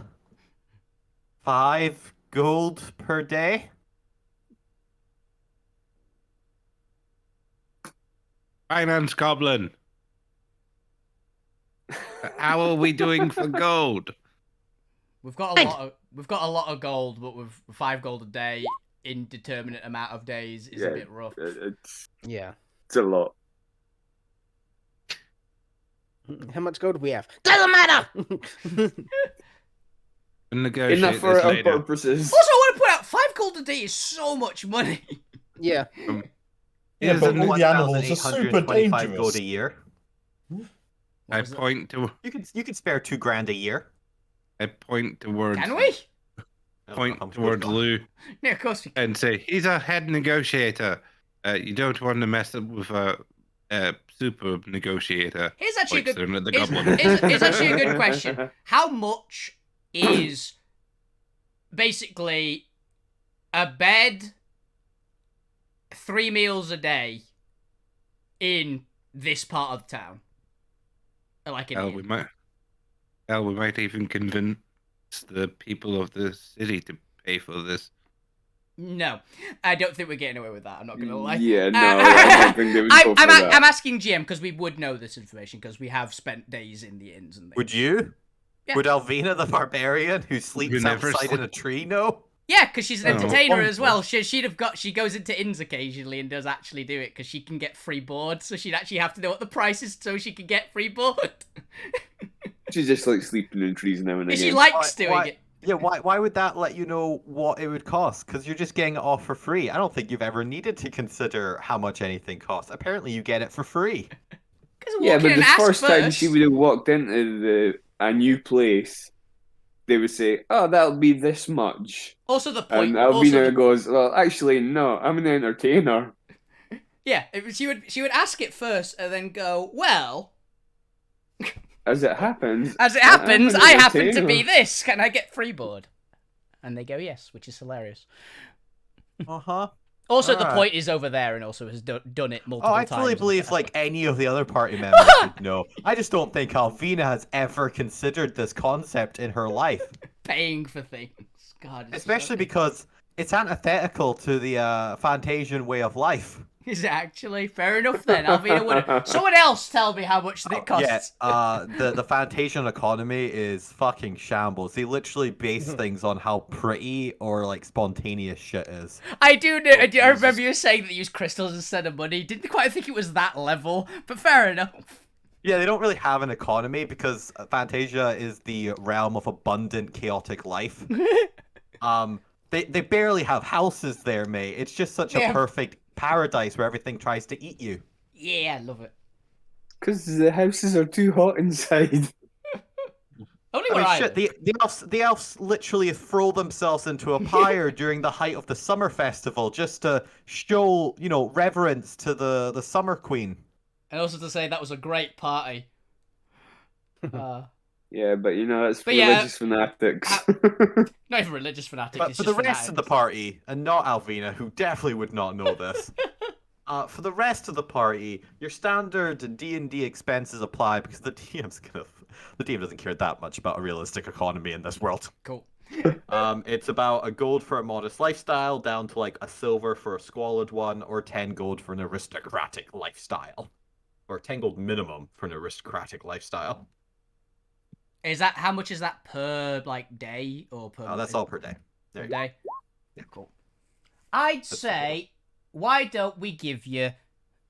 I discussed this with the party and go, I think we can probably manage 7 gold a week, or however many gold a week, how many days in a week there is, and add that number of single gold coins. You know what? In hindsight, Commerf really undersold himself because even a gold per day could only get you a modest lifestyle.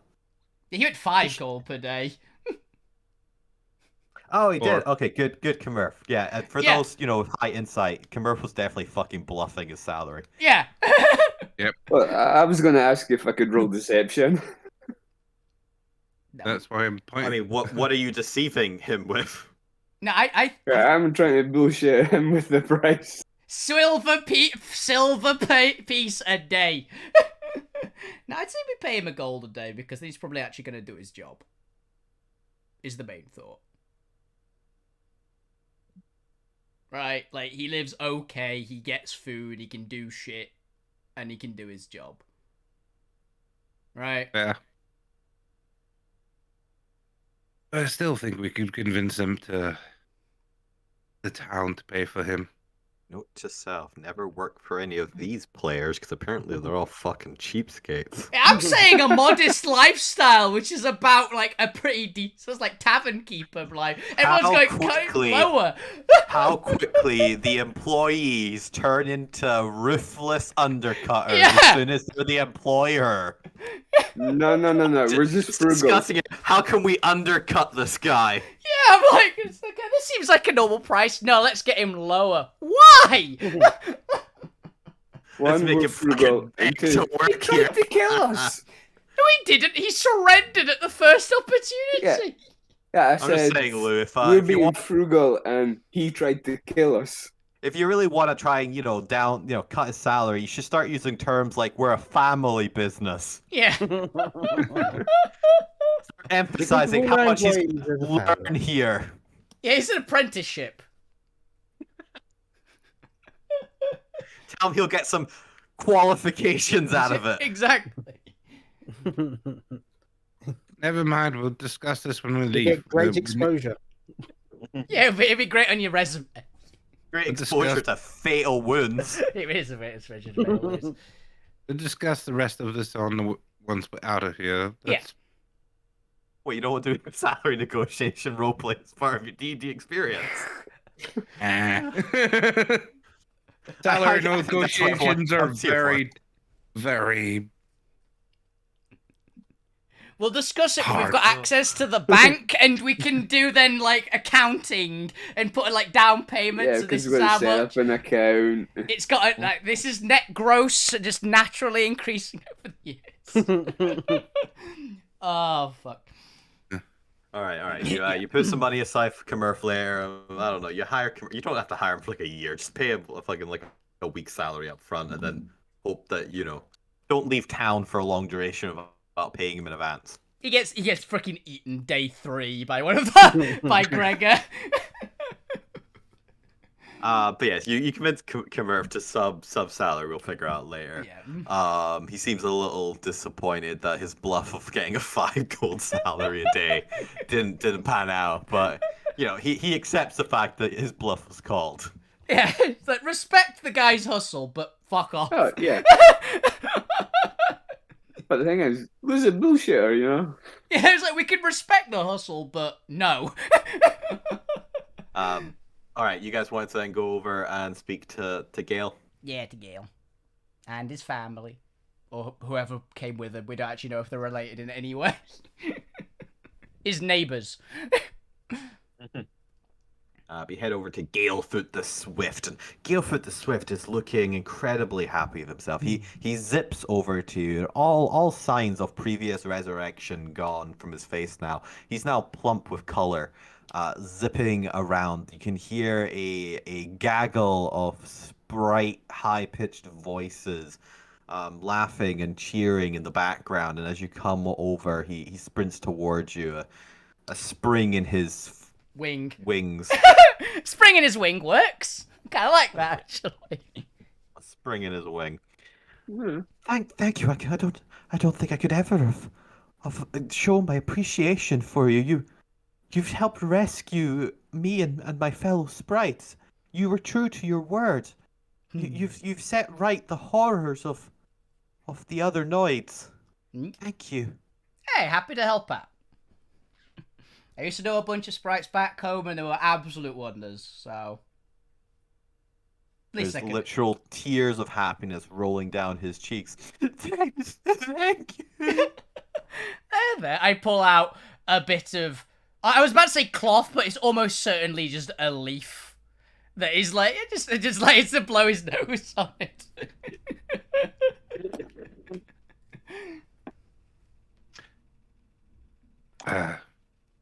Okay. Well. So, do you guys have anywhere to go?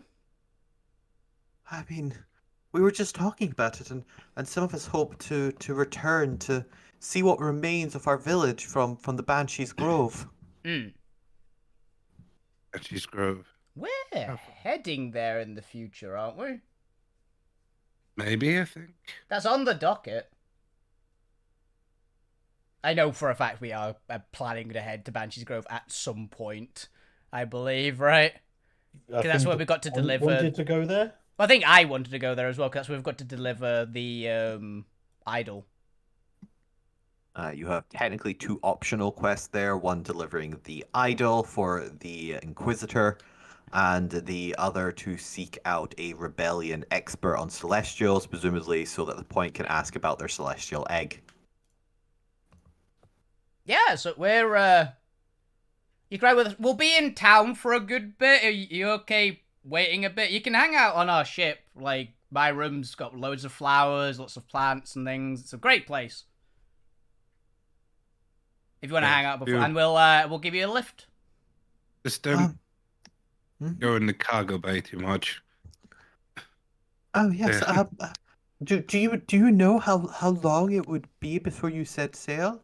We definitely need to rest up, and we would be more than happy to wait a couple days to even a couple weeks. But if it would be more than that, then I think it might be best that we set out on our own. How long are we planning on waiting around here currently? How long? Yeah, how It was- long have we still It's got? like, how long until until our passports are done? I believe I said 2 weeks initially. It's been about a week now. You're about halfway through. Presumably, we're going to time skip a week. Yeah. And then it'll be up to you how long you actually want to hang out in the main city. I imagine it'll be at least a month, right? Yes, in we're not total. entirely sure. We're not But entirely sure. It'll be probably at least a month. we have things to upgrade on the ship. We've got a lot of things to- maintenance while we're in a place that we can do maintenance. things to gather, stuff to buy, and People to see. more tasks to do. But yeah, if you were waiting about that, then more than happy. If you want to head off, then it's fair. I would say you could definitely rest up in our ship at least for the couple of days. You'll probably need it, and then you can head off. Get if you'd your like. energy back. We humbly accept your offer. It's such a generous one. Yeah, happy to help out. Alvina gives an Well. actually genuinely good, nice smile. Which she does have occasionally. What, she's been faking the rest of them? About half of them look like a great white shark is grinning at someone. Yeah. That is actually a point. Can they see Gwent? Have I disappeared?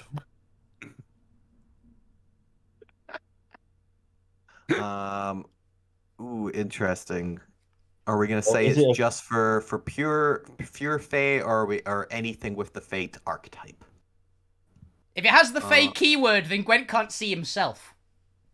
Yeah, I think we're gonna go with only pure Fae. Because it's such a small subject, and the only people will be the humanoid ones, which you technically are NPCs and want to interact with anyway. So we're gonna say pure Fae. So the pixies or the sprites can see you, similar to centaurs and wherever the hell Alvina is. They can all see you for the sake of the Monstrosity. fact that they have a humanoid bypass. I will just update that to pure Fey creatures. That doesn't mean the owlbear won't be able to see you though. Oh, that's fair. The owlbear can't see you. Owlbear's Silver gonna start Twin walking wants into you all the owlbear. time. How to confuse Angel. But yeah, I think we're all happy to let them rest up for a couple days on the ship before they head out. Honestly, because I don't think we've got any problems with that. I just got this weird picture of Brent getting trampled because the owlbear's trying to get to the point. Yeah, Gwent's in front between the point and the boom, owlbear. He just squish. squashes Gwent. Ah! Do you think the owlbear's ever going to be able to beat my passive perception? You are drunk, sir. I don't think passive perception. but I if think it you're might pass your sleeping- dex save though. That bit. Yeah, that's what I think. I I don't could think see it coming, you though. see it coming. It's whether you can get out of the way. It's whether you're frozen in fear or not, though. I can see it getting. I can see Gwent getting in the way. They just jump up the way and stick to the ceiling. Yeah, if you can still climb up walls. But yeah, I think we've got the sprites on the ship for a couple days, and then they're gonna. Alvina, roll me 1d4 plus 1.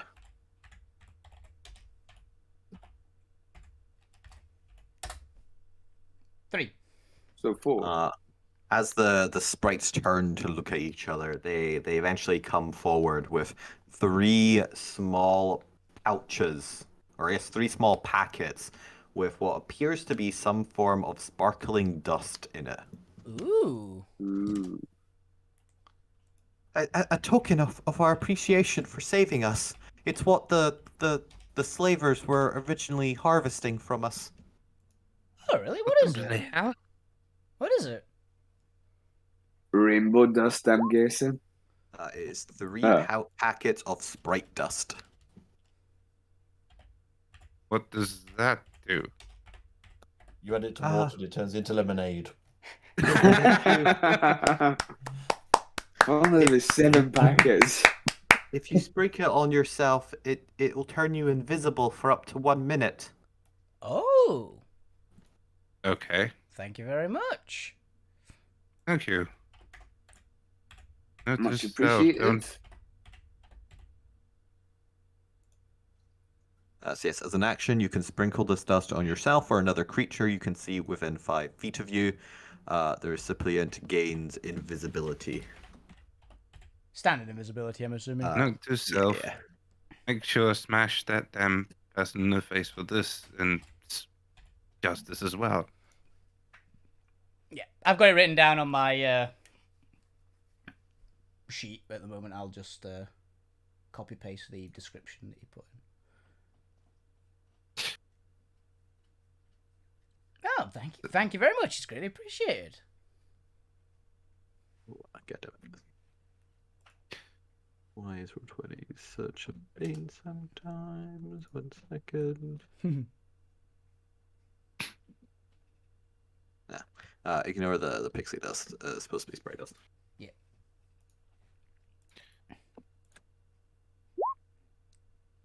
Yeah, this is definitely not modeled on pixie dust. I know what we're on about. No, pixie dust makes you fly, obviously. If you think happy Yeah, thoughts. exactly. Sprite dust makes you invisible. Yeah, it's completely different. Completely different. But the party gains 3 uses of sprite dust, so 3 lesser invisibilities, which will probably come in useful at some point. Yep. The last time we had any like random invisibility abilities, Alvina artillery struck trolls into killing an entire enemy base. So what the fuck just happened? Well, my cats just broke something, I think.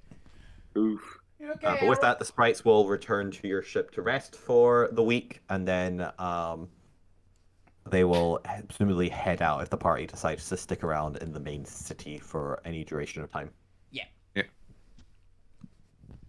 Alrighty, with that, the sprites can go bye-bye. There you go. You guys go back to the ship. Off you go. Yeah. It's gonna be a shit ton of sprites in Alvina's room for a week. Just slowly shifting fucking Z-Bot around the room. Right. Now let's deal with the elephant frog and the giant lizard in the room. What the hell are we gonna do with the frog, Hemoth? The basilisk! I like the idea of keeping the basilisk in the little zoo that we're paying Kamerth to have. How, Kamerth? Yes. Yes. How easy is it to Feed a frog, Hemoth. I think is the main one. Look at the size of that thing.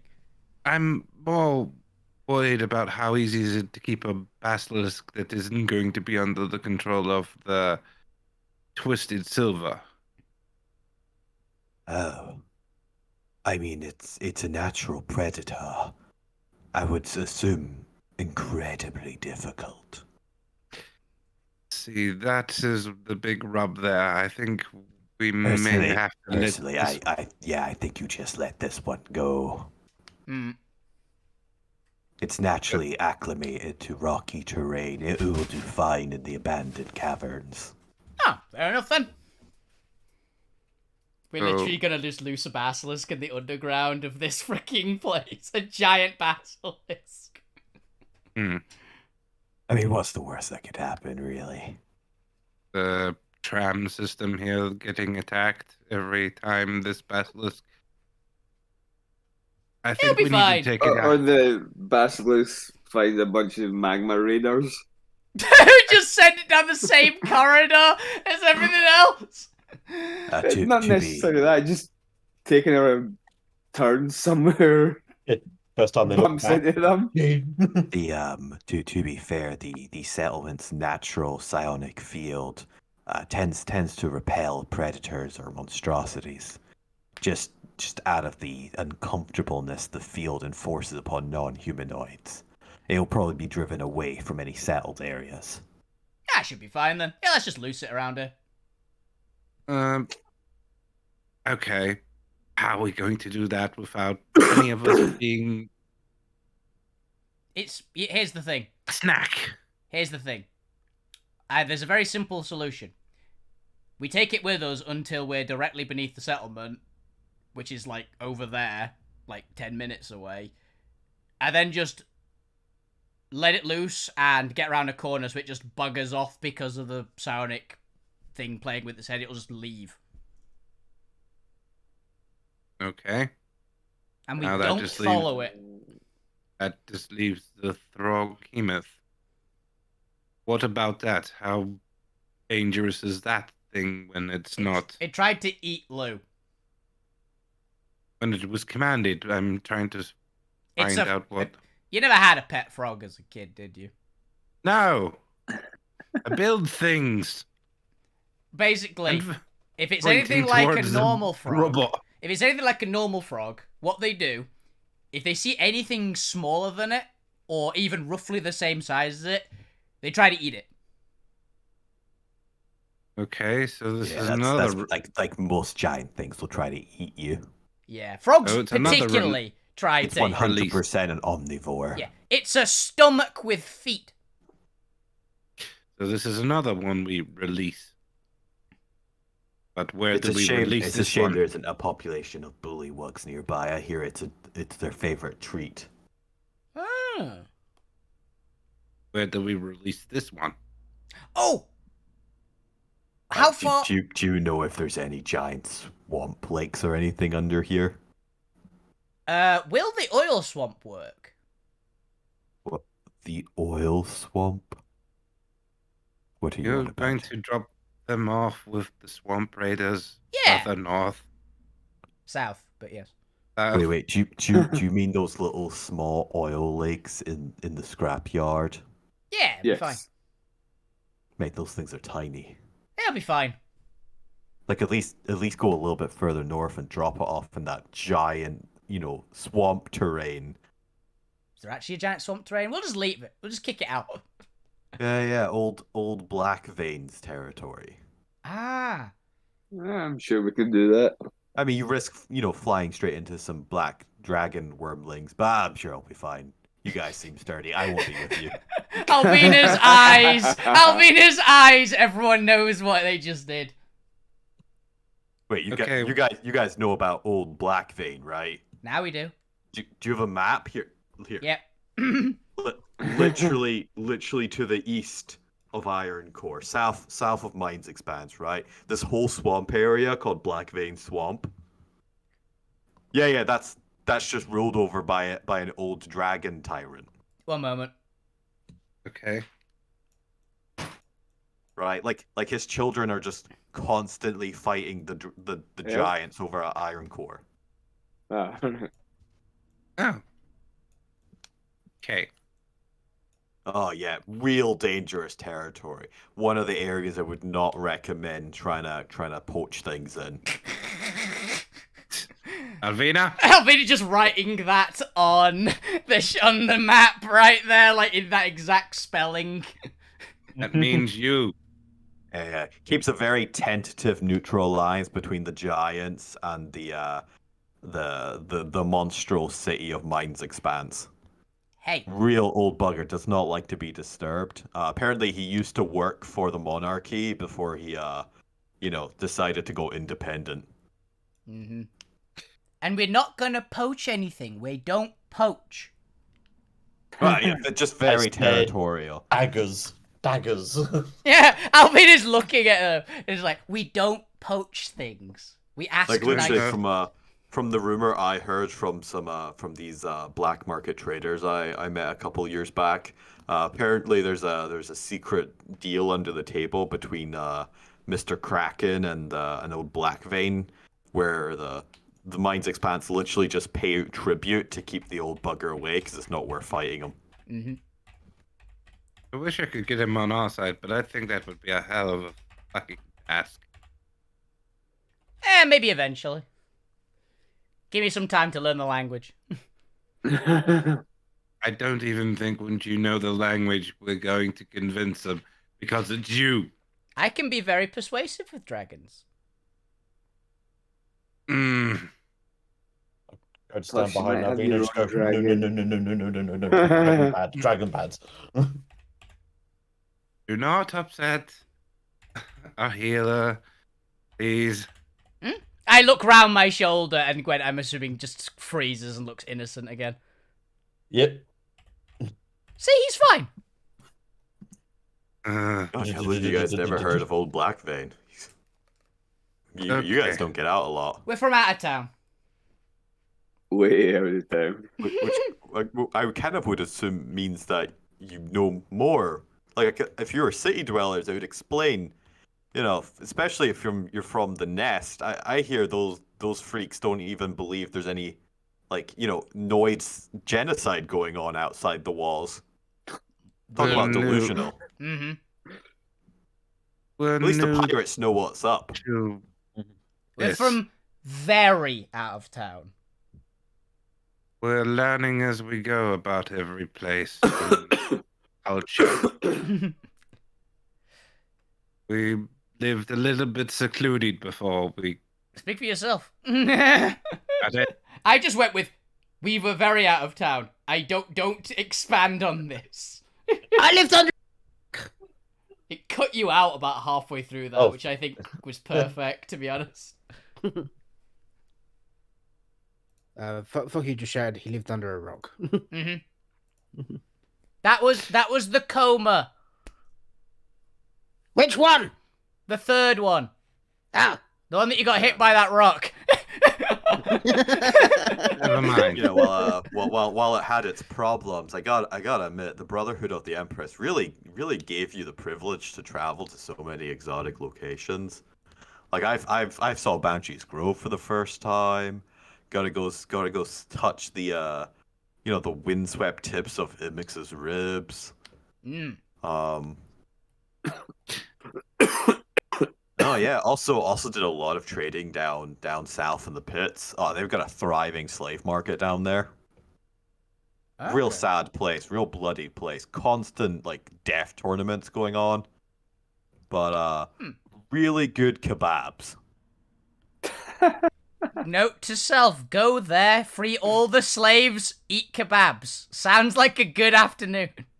Free all the slaves, eat the kebabs while watching the death match. No, watch the death match, then free the slaves while eating kebabs. Yes, prioritize. How about we free the slaves, put the people who enslaved them into the death match? I like it. I like it. What was it called again? The pits, right? Oh yeah, there's this real nasty bugger who runs the place.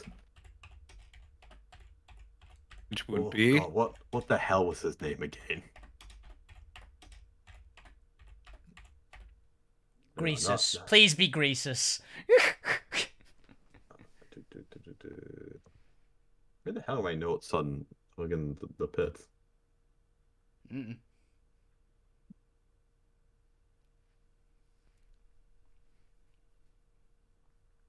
Was it in? I think it's just in generic DM notes. 1 second. DM's got to look up something. Yeah. Mostly because I'm curious.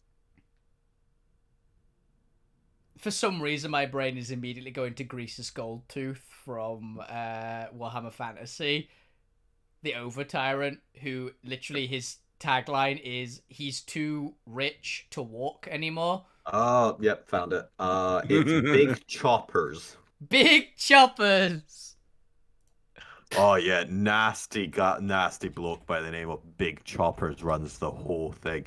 Do you know, apparently it used to be a rebellion outpost before the whole place was just thrown over. Damn. Now it's a black market haven. Okay. But good way to make some coin if you've got if you're good at brutality. You can if you win the Blood Ring tournaments, there's a heavy sack. Apparently they pay out in any currency. So not just the standard coins, but apparently you could even get Imperial credits or Spectre coins there. By the way, out of random curiosity, GM, would he have mentioned the what the coin? Would we have known at any point what the coin for the monarchy is? The monarchy is the only other faction that uses gold, silver, and copper. Oh, okay. Makes sense, actually, considering they've got, like, giants and things, which it does make sense that they like it. The giants and dragons are largely in this faction. Not surprised they use shiny metals. Yep. Yep. So the monarchy and Noids just Noids technically use any of all three. Yeah, what they can get their hands on. Yeah, especially because the Monstro Guild uses all three because they effectively act like the middle ground that allows trade to happen between the three empires. Yeah, they're a PMC basically. The Divine Empire uses Imperial credits, which are composed of celestial steel and imprinted with the divine signatures to prevent easy counterfeiting. And Spectre coins are a purely ethereal currency that exists on the ethereal network and require specialist equipment to access and utilize. It's Bitcoin. Yep. If anyone wondering, the hyper-capitalist nation of the Republic uses cryptocurrency. Yep. Or ethereal currency. Yeah, cryptocurrency, but not as scammy. Well, I don't know, man. There's mind flayers and beholders involved. Still not as scammy. I said what I said. I stand by my statement. Okay. Oh. Oh, you guys got a lot to learn. And you can help us with that. Oh, look, I already gave you the extent of my knowledge. Like I've traveled to one or two places on like poaching gigs, but that's kind of the extent. Oh, do me a favor. The next couple of days, can you compile me a list of every type of animal you saw in Banshee's Grove and Imix's Rib? Oh, for fuck's sake, no. What? No. It's good for. No, Why not? do not give her bloody list. Ignore everything she's bloody well said because she just wants to know if there's anything she can capture. We'll talk And later. I pat him paddle on the to shoulder. death. I'll talk later and pat him on the shoulder. I mean, Wink, wink. mate, you know, there's a thriving like animal market in the black market. Well, although I suppose the main players in that are the Brotherhood of the Empress, who you did just antagonize and murder. We're going to deal with them. Wait, don't worry. We're going to deal with all of them. The Brotherhood will not last very long, especially once I get a hold of them. Well, I mean, best of luck to you, I guess. Well, you saw what we done to the rest of them here. No, yeah, I meant more just trying to they're a secret organization. They're very Not that good if we found compartmentalized. them. Look, I'm not going to lie. We found this one by hitting a guy once with a door. Wait, what? Literally. Yeah. What? Yeah, I Where give that them door? You know the dorky high elf, the little twerp. Fintail. the dead one. No, he's not yeah, dead. Yeah, he's one of the He's very high-ranking dead when I get a hold of him. Yeah, I met members him. of the Brotherhood. He was arguing with someone in town, and I hit him with a door to get his attention. A 10-foot iron door. I didn't measure it. Hey, Oh, I gave you that door in confidence. And I used it. What happened to good. it? With the true prejudice. What happened with it? By the way. I put it back in the pocket. Okay. well, I believe you. I think you. If anyone can hunt down and find all the cells of the secret organization and society and cult, I think it's you lot. Especially with your I guess help. I'm rooting for you. See? You're already learning. Yep. I expect that list by Wednesday. Oh, shit. No.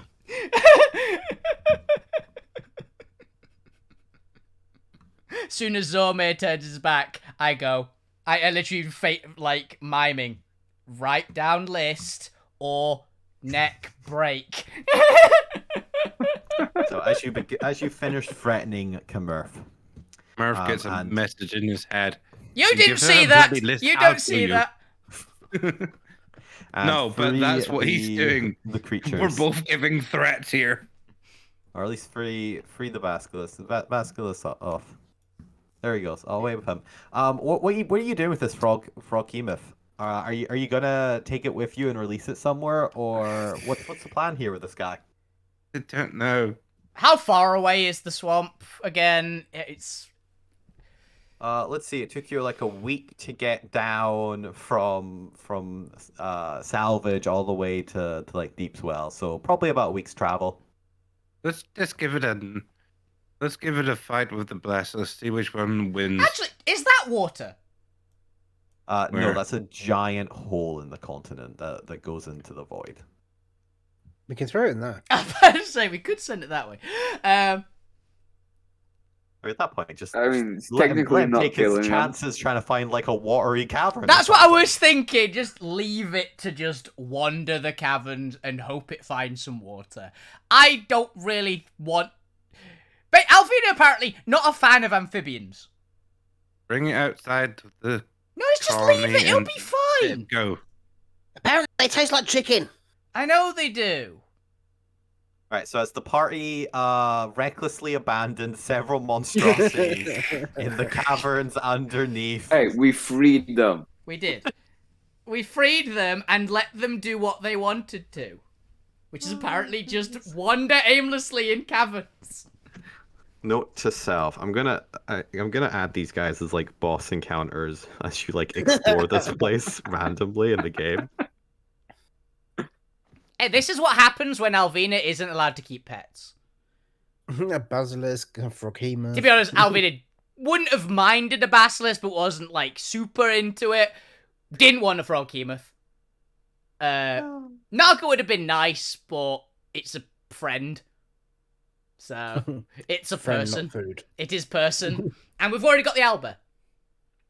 And we didn't get the unicorn, which was the other one that Alvina really wanted. So. Okay. That Alright. unicorn Now- never would have survived the night. It would have. Well, yeah, it's wouldn't races have. against horses, No, isn't it it? wouldn't. It's apparently races against other horse-type creatures, isn't it? All unicorns are. To be honest, that one kept critting me, so my money's on it, to be honest. That thing got like 8 crits in the last combat. My money's on the Gwent has unicorn, his to be ways. honest. Now I guess we loot the room. Also, how much twisted silver did we get out of this, out of curiosity? Because Alvina is collecting it. I haven't read the pages. my God. One Harry. second, guys. You're gonna Ah! have, Sorry. Cat jumped on the terrarium. at this point, you're gonna want to hire like a cart just to start wheeling the stuff out. People are gonna look at you being like, did they discover like a vein of twisted silver in the mine? There's already been worked. I mean, how much more can Z-Bot swallow? I don't think he can swallow an entire cage. Give me a of second. metal. No, here's the thing. What we do, we break it down into bars. Literally, like, just metal poles. And then we carry it out, including using the owlbear to carry the shit out. Or Also- we could just put also- a lot of it into bag of Bag of holding. Also, holding. it's a bag of holding. But 1 second, I'm going to put the cat in the kitchen because he's being a pain in the ass. I'm gonna roll a bunch of investigations for fuck you wandering around, picking shit up. I don't know what robe of useful things, how much weight a robe of useful things can hold as well as the random shit that it has in it. I'm back.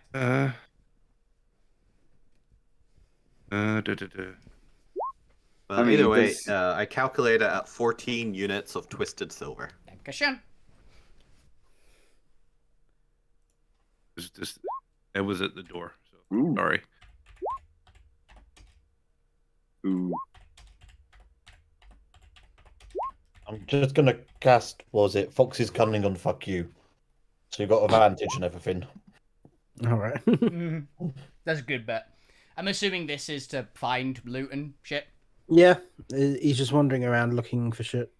Remember, So we've that- given if it- up if most it- of the the goggles of night vision. Yeah.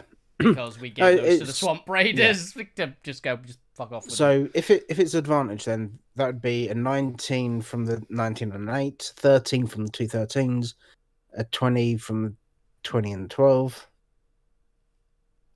How many would you want me to roll, Chris? And I can spot invisible objects as well. I'll do. For him. I do. Cool. I'll do.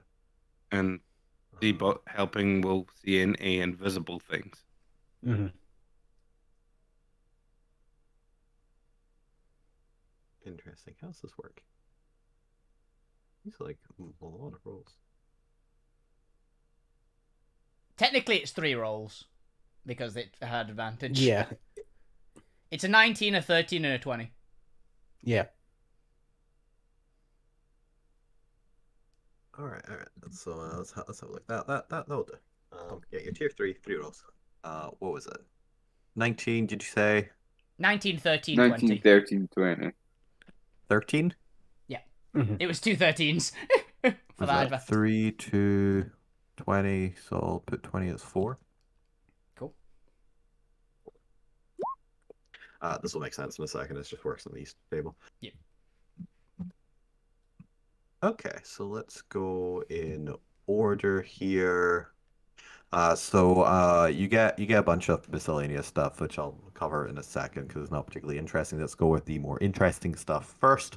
As you look through not only all of the individuals, but you also look through all the crates and find various kind of traps and equipment, which you can sell for extra stuff, or you just it's standard stuff like traps and like spray pins and a whole bunch of other like set things used to configure standard trappers fare items. So Trappers tools, basically. like pulleys and a bunch of like pivots and all that mumbo jumbo.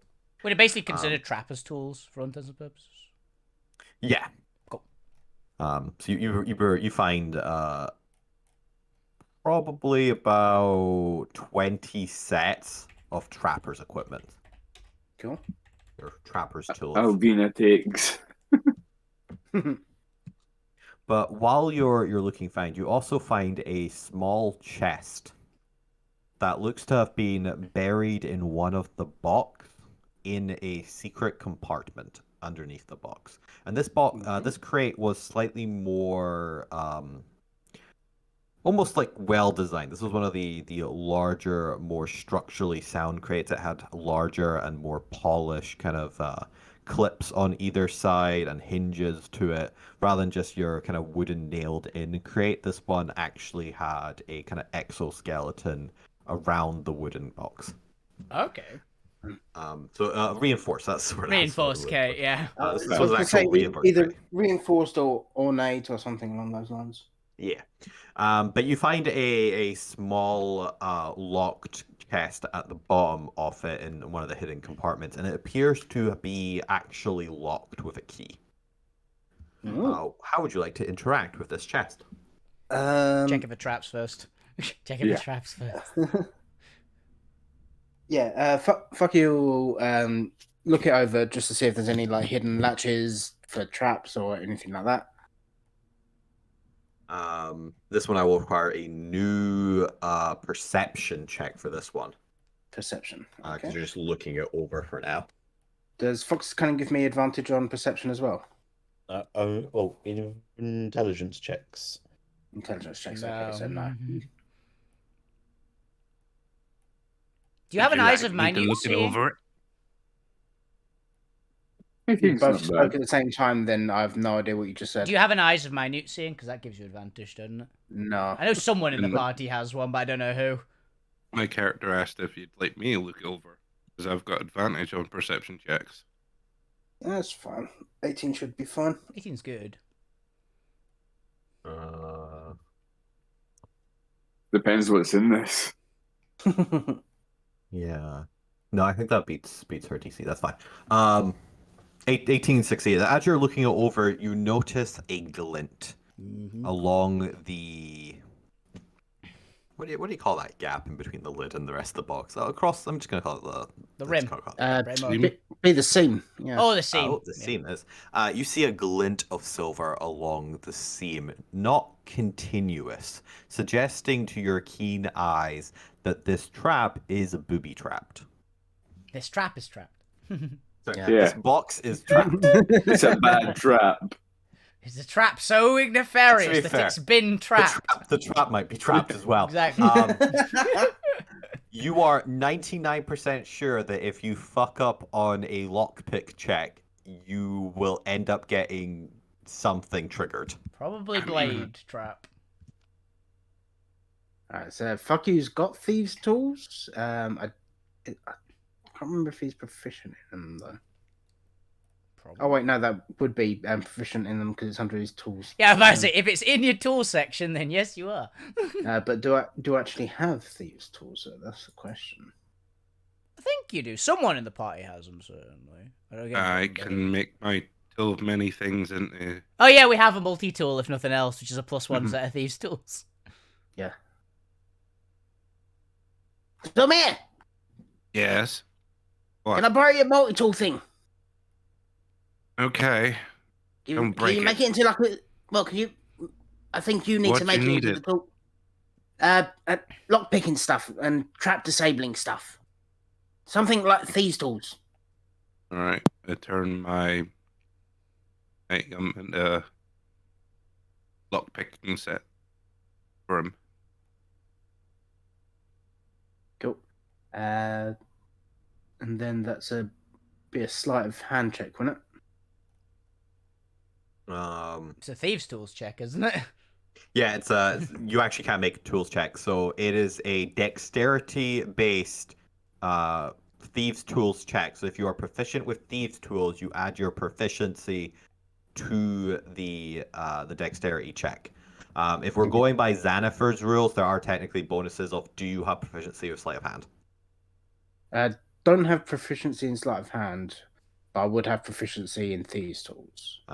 Yeah, because there are extra bonuses if you go with Xanafer's of if you are also proficient in sleight of hand, then you gain advantage on the check for having both proficiencies. But since you don't have it, we won't worry about that just now. It is It's +1 to it as well because it's magic. Yeah, give me a dexterity check with proficiency because you are proficient in the tool, or double proficiency if you have expertise in the tool. So it'd be +1. With the +1, it would be a +5 to this roll then. And you've got guidance. And I've got guidance as well. Thank you. Yep, this is exactly the moment where you won't be using that guidance. 17 on the die +4, that's 21. Let's roll the guidance just for the shits and giggles. It's +5 because you've got magic thieves' tools. Oh yeah, +5. So that's 20. Yeah, 20 lot. 20 lot. So it's 24? 24, yeah. 24 appears to have succeeded. As the chest flicks open, and inside you find what appears to be a. But before fuck you opens it, he hands it to Alvina. Go, open this. Okay.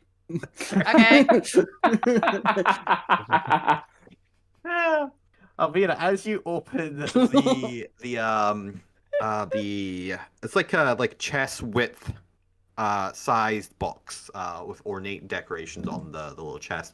As you open it, you see a velvet cushioned inlining with this very beautiful, ornately decorated hilt of a short sword. Ooh. It glistens with inscribed runes down the blade, with very beautiful kind of stylings around the hilt and around the pommel. With a what appears to be an embedded. What color would it be? Red gem in the pommel of the hilt. Nice. There appears to be a kind of symbol almost inscribed into the gem, or into it's almost like glasswork in a way. And in it you see the symbol of what you recognize to be, or what you believe to be, a symbol denoting giant. Ooh. You're not trusting your skills there, fuck you. Try and take it out. Oh, I completely entrust my skills. It's just in case there's something else in there. You do. You have a very beautiful short sword of with what appears to be runics along the blade and a symbol of a giant in a gem on the pommel. Hmm. You have a special sword of some variety. Now, who can read this? Yeah, can I read anything on it? I assume it's in giant, so I wouldn't be able to, but Well, even just the runes. yeah. Yeah, we'll say the runes are probably in dwarven because of the similarity to giant. If you can can anyone understand dwarven? Point. Point. Point the The dwarf. point informs you that the runes on the blade spell out death. Ooh. Oh, I think I know what this is. But Alvina's definitely wouldn't know what this is. But I'm pretty So, mate, sure can you I... tell us what this is? You've got I don't identified, know. right? He said death. But Maybe yeah, a you can giant killer identify sword? things, though, I was can't about you? to say, is it a giant slayer weapon by any chance? Can you identify this, Zormir? You've got that magic stuff, right? Yes. I was going to say, not where too. But Zormir, this is definitely a magic item. It seems to be seeped in the arcane, and you identify it as a giant slayer short sword. Yeah. Mm-hmm. It's a weapon designed to kill giants. Standard Now that- giant slayer from the D&D Beyond. You get a +1 bonus to attack and damage rolls made with it against. And it's got a bonus No, damage. that's just +1. That's just it's just It's, +1 it's weapon. +1 and it has like a bonus damage against giants, doesn't it? Yeah. That would have been really handy a couple of weeks ago. I don't think we actually fought any giants. The Onis. Oh. Oh, the Onis it would have, yeah. It would have worked well against the Onis. And the everything of them. Giant with it, the giant. Anyone use it? I mean, Is it attunement? I mean, I can use short swords. Is it attunement? That's why I don't know if it's attunement or not. Interesting.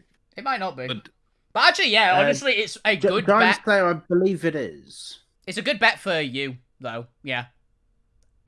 Fuck you, because I don't really need it. I've got 2 legendary melee weapons. I'm all right. I actually don't think it is. I'm just double checking D&D Beyond because sometimes the generator sites, while they kind of pull from it, don't have all the facts. But no, even Oh, on D&D no, it's Beyond, not. I'm not. Yeah, It's not attunement. not every single weapon is attunement. A lot of the like uncommon ones. Yeah, I mean, it's a rare. There is Dragon Slayer as well. Yeah, it's rare. Dragon Slayer is also not attunement. Apparently, none of the Slayer weapons are attunement.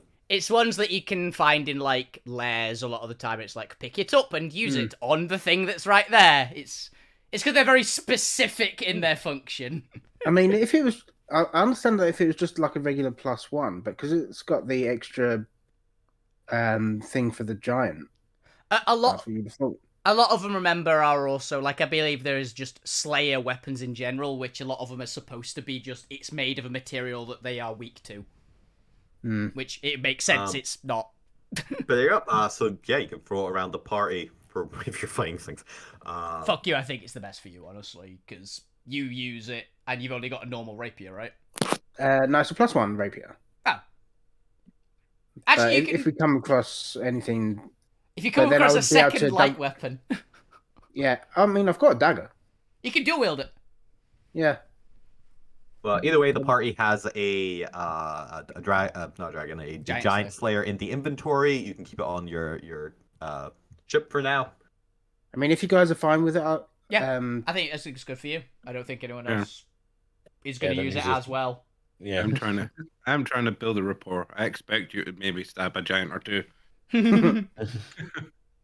Also, it's very funny if you do manage to make the giant fail that saving throw and fall prone, by the way, because I imagine you just shanked it in the ankle. Yeah, gone for the Achilles. They're expecting someone out, like Alvina behind them, have knocked them on their ass, and then there's just this goblin standing there laughing. On a related note, Alvina, as you look over the box, you notice that there appears to be some form of almost syringe-like contraption, or multiple syringe-like contraptions, embedded around the box with small needles pushing outwards, ready to kind of like push out. It had like the line connecting the thing had triggered, and you can see that there is a small vial at the base, kind of sitting on the cushion, that seems to be feeding into all of these needle points. Hey, fuck you. You think you can, without activating this very, very trapped chest that you handed me, can you get this, like, file out of it? Without activating it? Maybe. Could be useful. I mean, it's got that many syringes. I could try mage hands. I think there's literally a ability which means you can do that with Mage Hand, unfortunately. Because it's Mage Hand, the rogue Mage Hand one. Yeah, the one that lets you do extra show. I think you need that. Yeah, the arcane trick's the one, yeah. Yeah. Because they get special Mage Hand, which does exactly that kind of shit. What would you need me to do? For attempting to extract the vial of poison. Yep. Vial of poison. I'll actually this actually would just be a sleight of hand check. Sleight of hand, okay. I know the perfect person for actually do it, because he won't get poisoned even if it does trigger. He's other resistant to poison. I assume you also probably want to be guidancing this, since there's no limitation on guidance. Yeah, probably. Always guidance all your shit if you're not in a hurry. Yeah. There we go. That's an 18. Ooh. Luckily for you, there was a touch and go moment where it seemed like you might accidentally chip the vial and cause it to explode all over you. But the calming voice of Gwen in your ear keeps you on track. The calming, you hear the fear in Gwent's voice and it calms you down. It's like that scene from Mission Impossible. Tom Cruise drops down, just about to hit the pressure pads of the floor. You receive a one vial of unknown poison, because there's actually skills for that. And I assume none of you have poisoner's proficiency. Let me check. Since poisoner's kit is a thing, I should probably reward people for having that. Is it doable with herbalism? Because that is also one that people might have. I'm going to say no, just because I want to keep the two distinct. Okay. Herbalism, healing potions, and other medical shit. Alchemist? No, there is specifically a poisoner's kit, so I have to rule that poisons are just the domain of that kit. That's cool. Okay. Yeah, I don't have it either. I didn't have it either one, just for reference. So.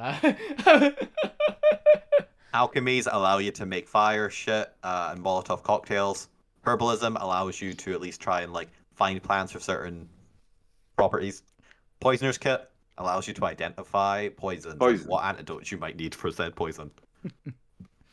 I'm gonna have to keep track of what the hell this poison actually is now, because none of you have poisoner's thing. So it's not none, so don't worry about it just yet.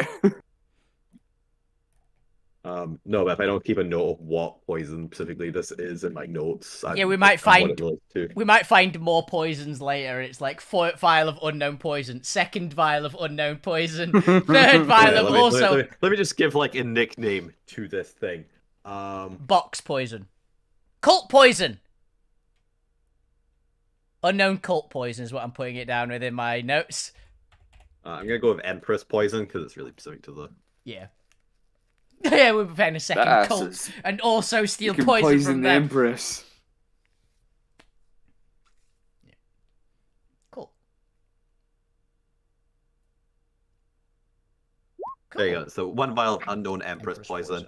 Assume standard society rules still somewhat apply even in the Shattered Altsphere. Of poisons are generally frowned upon and seen as dirty, implements of only torture and pain. And have a societal stigma against them, so probably going to be difficult to just walk into any old shop and be like, hey, can you identify this really frowned upon, probably illegal poison? Yeah. Unless we find the specific poisoner's shop licensed. It's probably not going to be Yeah, I'm identified. pretty sure there's not going to be many of them. No, there'll be one somewhere. There's always one. You know, I guess make contacts with the black market and see if you can have like that like skeevy guy you go to for like all your black market questions and like info. What are you buying? What are you selling? Where do you go? I'm sure Alvina wants to go find the person who still has the unicorn. I don't think the people who have the unicorn want to tell us what this poison is. Not gonna lie.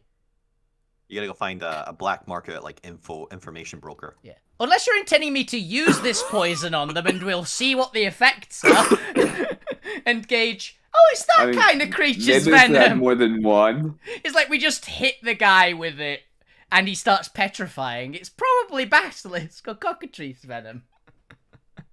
He bursts into flames. We want to manipulate that guy into being our black market broker person. I think we want to bend him or our will a bit. Oh, that guy. Yeah, because he's got money. Oh, the coin bard. Yeah, I forgot about him. I'm not. Guard, cherry cheeks.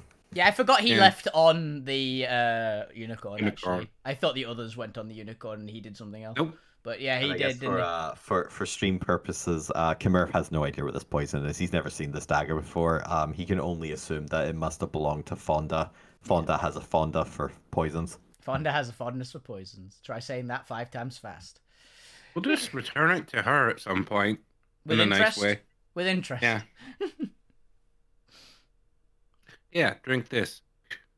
Hey, drink this! Smashes it. I'll have you know, technically this comes under the category as injury poison. It's a venom, basically. Not a ingestion poison, which there are. Yeah. It's a venom, not a poison, basically. Random trivia knowledge for everybody else, since we're on that topic this week, apparently. Venom goes into the bloodstream, poison goes into your stomach. Yay!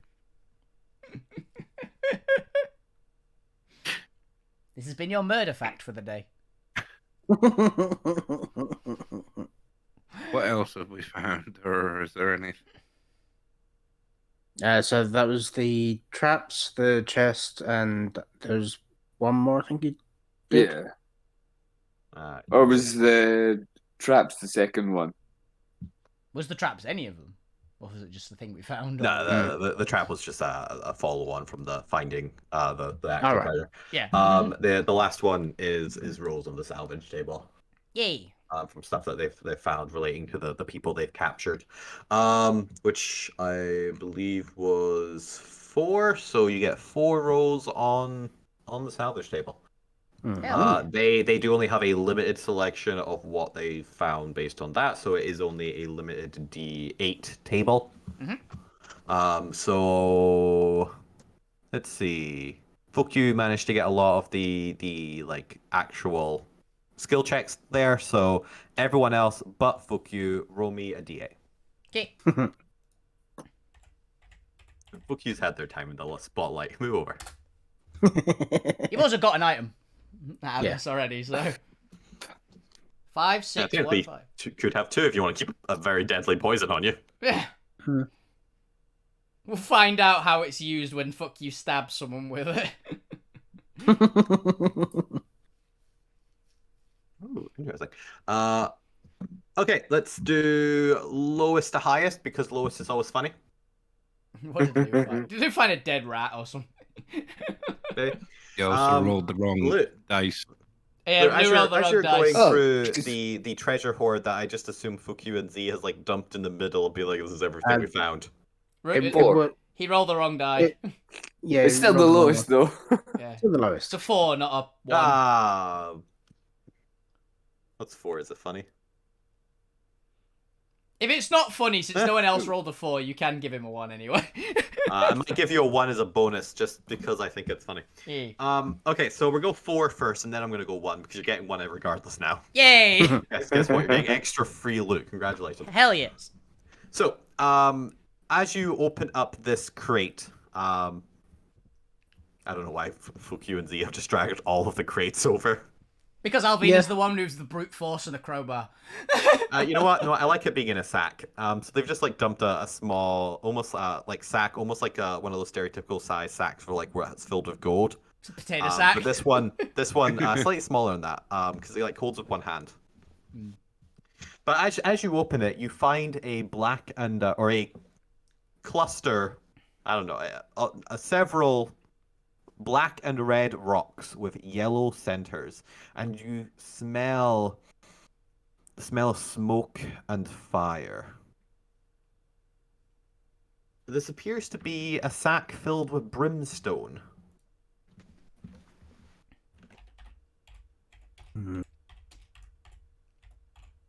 And as you're looking into the sack of brimstone, which is, as my notes say, a very useful resource used for several things that I'm going to make you all roll nature checks for if you want to discover, because you don't just get this information for free. Cool. It's probably related to stuff that me and Fuck You want to do anyway, so I'm fine with this. Roll me nature checks if you're curious as to what brimstone can be used for. But while you're doing that, Lou, you notice something moving in the center of the brimstone. A small, ugly thing the size of your thumb.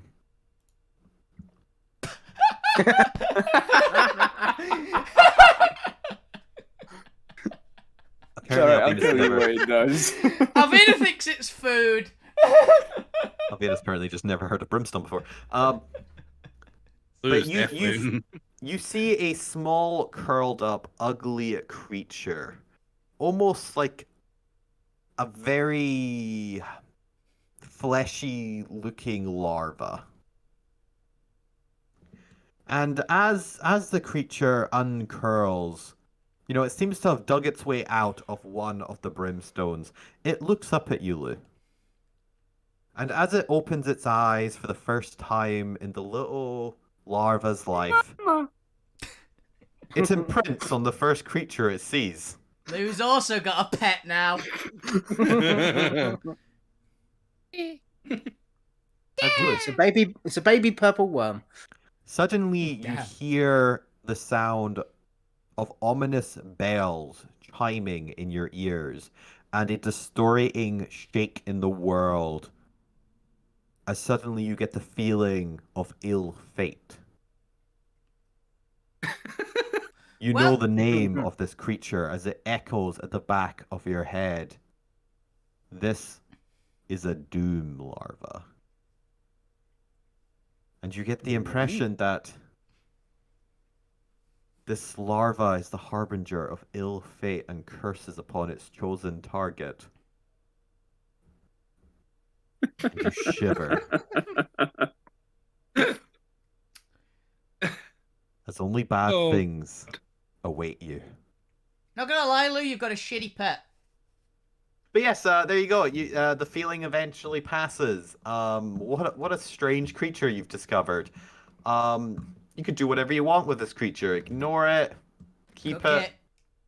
It's Gur. It's gonna sing the Doom song. It's Lou's new pet. It's a new cult member. It's my mascot. Yeah. Hey, your cult's now the but cult of Doom. Because I'm not going to do this, because I have a scatterbrain. My brain's like a colander. I got way too much stuff to juggle. If you could just make a note that anytime you roll a fate die, if you could just let me know and remind me of the Doom larva, that would be great. For no reason. Neil, for no particular reason.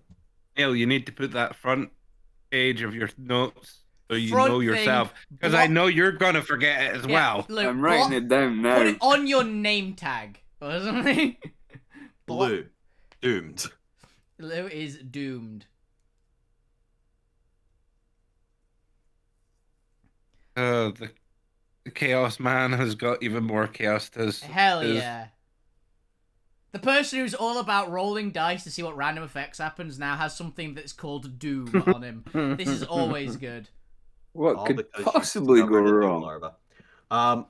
But however, Lou, as you ignore the creature and look down at the coal, you also recognize the uses of brim coal. After all, it's used as almost like a sugar cube treat for hellhounds and nightmares. Okay. You know nothing. I was about to say Alvina's gonna just eat I've it. not told I'm anybody. about to say Alvina's just gonna eat it because she thinks it's food, and turns out, weirdly enough, she was right. It is food for fire-based creatures. Alvina. Oh God. Yeah. It's almost. Oh, is we can almost a feed fire. Uncle Lou's gonna feed Sod off. Yeah, I was going to say that they can God. be like sod off snacks or something. Yeah, that's fair. So yeah, you found a nice little fun resource, brimstone, that you can use to feed fire creatures. We have a lot of fire creatures, so this is a good bet. But that was 4. For 5, you find two not crit. What the hell? I don't write down the containers or anything, so I always improvise the containers as to what makes sense in the moment. You find 2 wooden boxes. No, not large boxes, small boxes, almost like the not even boxes. You know, like the little case that they keep Pokemon badges in.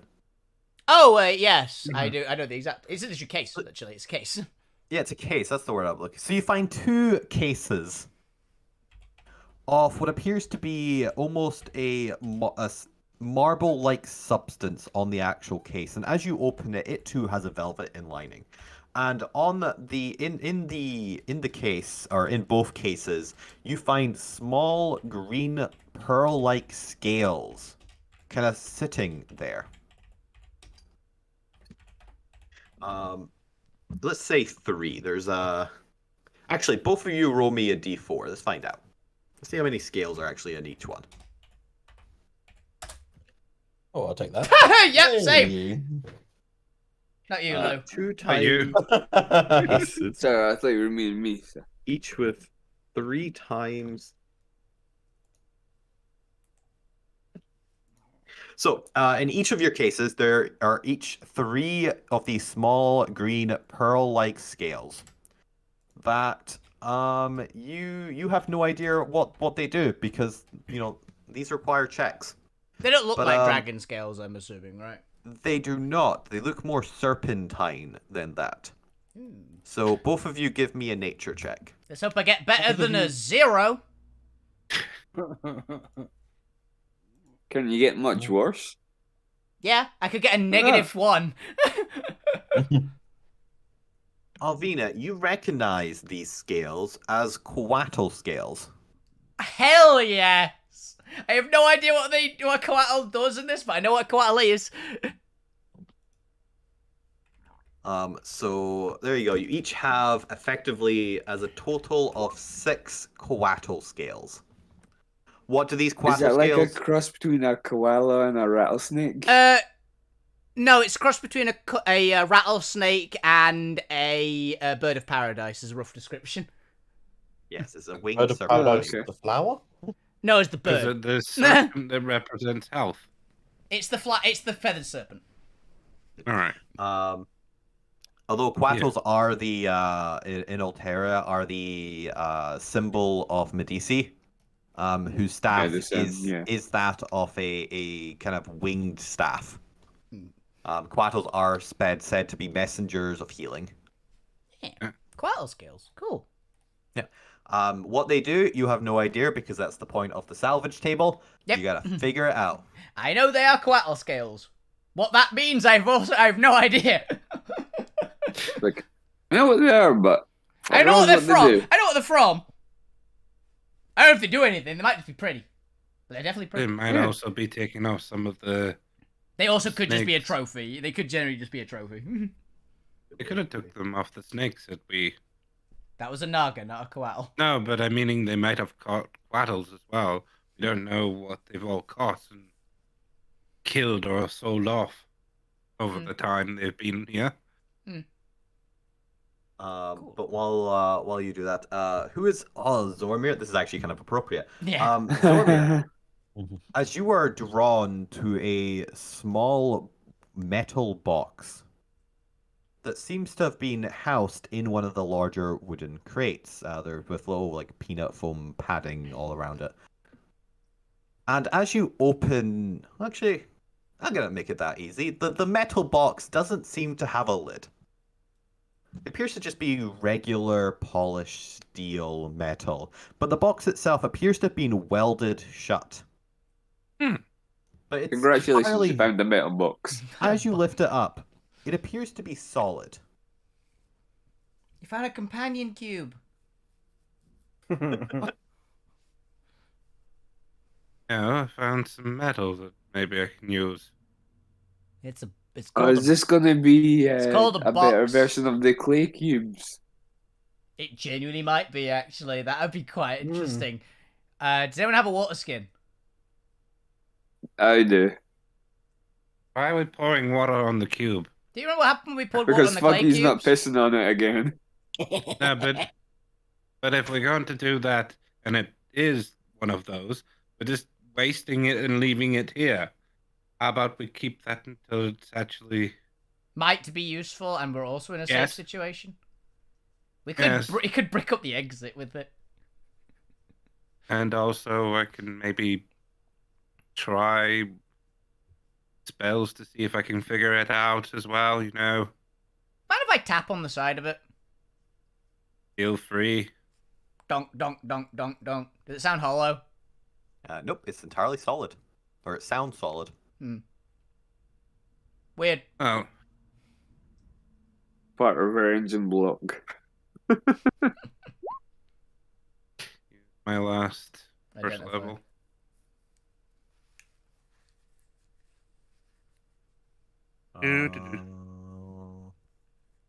If this I mean, works.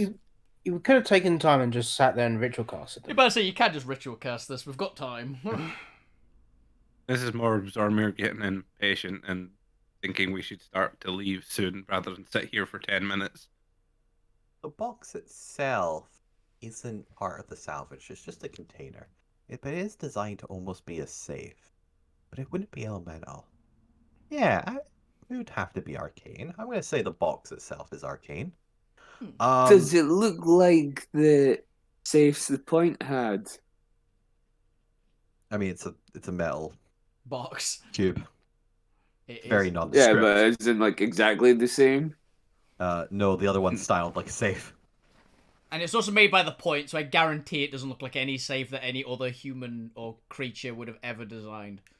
The metal box appears to be just that, a metal box that's been enchanted to effectively act like a safe. Apparently there is a verbal passphrase that allows the seams along the box to effectively like detach magically and reveal the contents of the box. Oh, you say Open it's a... sesame. You say it's a... Zill may say, oh, it's a safe that's got a vocal code, I imagine. Pass locked box with a verbal component. I say unlock in Elvish. No, I don't think it'd be something as simple as that. I Please think it's unlock. something- Please unlock. No, unfortunately it does not. That would be Speak so unlock good. and open. It's like, I can imagine somebody going, it can't be something that simple. It's going to be, it unlocks. Oh. It's something to do with this cult. Most likely. Oh, praise be to the... Try their mother's maiden name. Praise be to the Empress, Alvina says in Elvish. Nothing happens. Oh. Why'd you keep on saying things in Elvish? Fintel was Elvish. Half the people in charge here were elves. Yeah, but then I don't know And all what the the hell you're saying. And all the command words they were saying were in Elvish. Fair point. Most likely, it's something in Elvish.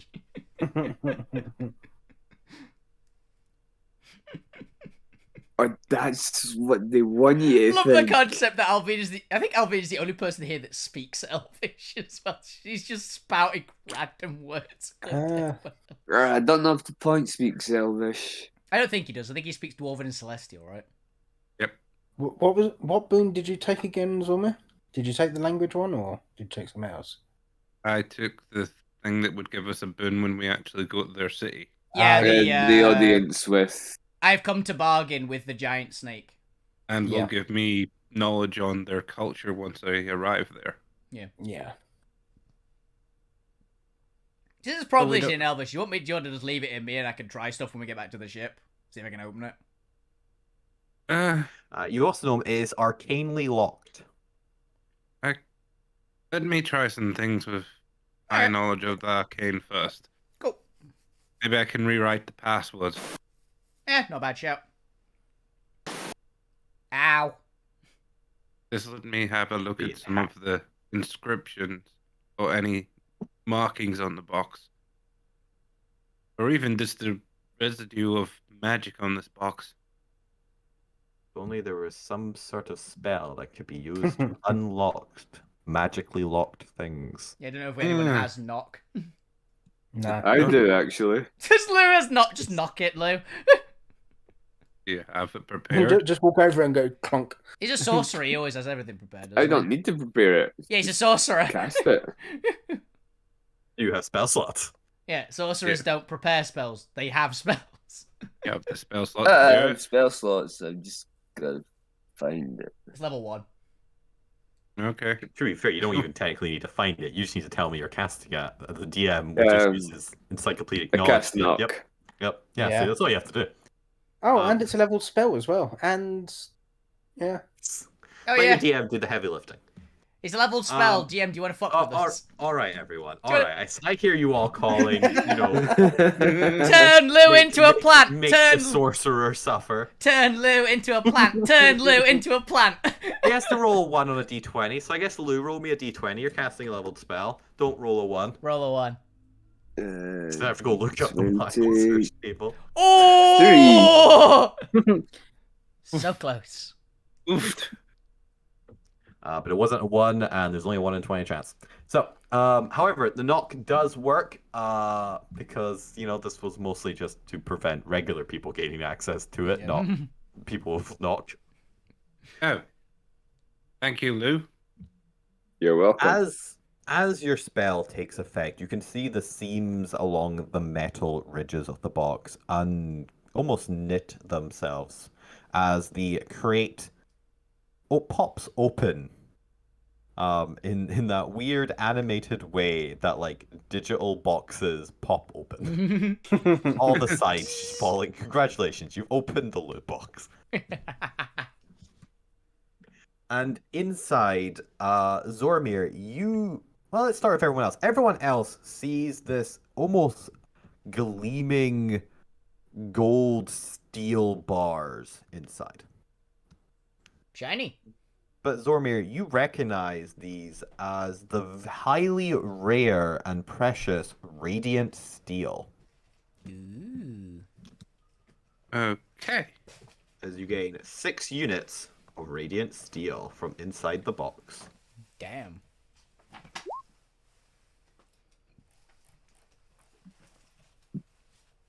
And did I already have a list of all the different magic items, like metals do? I don't know if I ever typed that up. You told us a few of them, but you didn't tell us this particular one, at least. Which I remember for myself. Yeah. Don't mind me. DM's just checking if he's actually got notes on these somewhere, because I have used Radiant Steel before for other campaigns.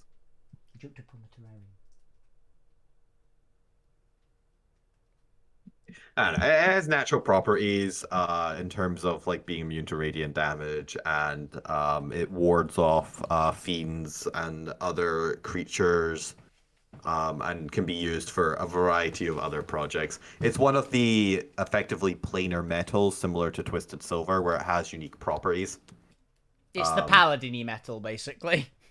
Yeah, whereas Twisted Silver has an affinity for psionic and psychic damage. Radiant Steel has an affinity for radiant damage, and is also what a lot of celestial weapons tend to be made out of. Yeah, I imagine it. To the point where you did get some when you murdered angels in one of the previous campaigns. Oh, it was what all the what's it called things were made of, the metal angels that we fought in the Monster Hunter campaign. Yeah. So, so radiant. The purple weeping angel things. Yeah. We've got Emberlock alloy, and have some. We've got the fire metal as well. We have somewhere because we nicked a bunch of that. Some radiant steel as well. 6 units of. What was it called? I'm trying to find it. This Emberlock alloy. No, not the Emberlock. No, that's your thing. The stuff that I stole. Obsidian iron. That was it. Right. Alvina has shit tons of obsidian iron. The things the doors were made out of. No, that's the other thing. Obsidian iron is one of the base planar metals. Emberlock alloy is one of the more like advanced alloys made off obsidian iron. Yeah, obsidian iron's the like very fireproof stuff. Alvina stole a very large amount of it, including several objects. But it's effectively just a rare crafting component. Well, I still need to do some stuff to upgrade my gauntlets. That'll come in handy. I just like the fact that the smith found the metal box. The gold metal. But with that you discover as much as you can about the place. You got a bunch of the twisted silver. Apparently, they also had some radiant steel from somewhere somehow. Don't know why or how. Yeah, they traded something to someone for it. Yep. I assume. To be fair, they did have quaddles. Well, would it be useful against quaddles? You'd probably want the opposite. What did I call the infernal one? I don't know. There's an infernal version. We don't know that one. Yeah, it's quaddles are celestial, or at least semi-celestial, if it's right. They like light. But with that, I think you've reached the end of what you can do in this cavern. Yeah. And let's. Where would you like to go next? We got a couple minutes to finish up. I'd say we put all this shit back on the ship. I'm definitely going back to the ship to work on my weapon. Yeah, I've got my metal. You've got some more materials now that might help. More materials, and plus I don't want them stealing the bit of the small bit of thingy from the statue anymore. So that'll be incorporated into something. Yeah. Yeah. This time, put it away somewhere else. Like, don't just leave it on your desk this time. Well, maybe like a drawer. Who knows? Put it in a safe place. Yeah, or a safe. It's getting incorporated into my weapon. Don't worry about it. Okay. As you head back, I believe it's pretty late evening now since you found them in the evening. You return to the ship, and next week we could retcon a little bit and have you talking to the new NPC and stuff on the ship before you head to bed. But for the sake of otherwise, I'm assuming nothing possibly could happen with you and this NPC just talking. At least the DM hasn't planned anything. If it is, it's a combat, in which case we could deal with that later. Yeah, if for some reason you decide you want to kill the guy, I don't know. I don't think we probably want to kill him. We'd probably just annoy the fuck out of him. Just keep going. Oh no, so we're all in the rebellion then. It's like we're not in any rebellion. Who the fuck? No, we're a neutral party. Yeah, no, we're in the resistance. Yeah. But with that, what do you mean talk to him. He decides presumably either to probably stick around you. Yeah. Or unless you really drive him away, but in which case I could just push him away, so that's easy enough to quickly retcon at the back. You return to the ship. You have no further attacks. You're vigilant and keep an eye out. What do you want to tell? Because now we're effectively wrapping up. What do you tell the Union leader regarding the Einsmurst? It's at least heavily maimed. I'm assuming we get told they got lightning bolted. It's probably not coming back. Okay, so not anytime soon, anyway. At least not. Yeah, at least not it's anytime been soon. at least extremely badly damaged. It doesn't seem to have any knowledge that it's here, of where here is. And plus, we will find out any more information on how to take it down. We have new resources. So we need to tell them why it's here. I don't. And I'm assuming the point explains to us some things, and we're not going to rat out the point. So The Point's the only one who can actually effectively decide where he tells yeah, them but everything or not. if the Point wants to tell them all, that can be one of the things that we retcon. But Yeah. No, It that's was fair. looking for something. We told it was, and we convinced it was destroyed. Fair. So you go with the par, or the truth, but not the full truth. Cool. yeah, Yeah. unless the Point next week specifically says, "Yeah, I'll tell them," then. Yeah, then that's the fine. point. Cool. Then officially, you get your 2 weeks downtime, or technically, you get 1 week time skip, but the previous week you still get downtime. So mechanically, you get 2 weeks downtime for while you've been here. Yeah. Since we're just gonna ignore the fact that technically 2 days of that you were just constantly battling shit. But you get 2 weeks downtime as you effectively complete both of the kind of mini intermission quests. You've visited a couple places of the town. You've gone to know a couple of the NPCs. There's still obviously people you can still stay here and talk to people. But hopefully, fingers crossed, the DM will will have the rest of the finishing touches done to the next map, and you can go to the main city center. And actually speak with the rebellion leadership. Hell Cool. yeah. What else I want to say in terms of bookkeeping stuff? 2 weeks downtime. I've also finished this, which you can now read. Yay! In terms of mechanics, you literally just have to put the egg in the primal fire, and wait.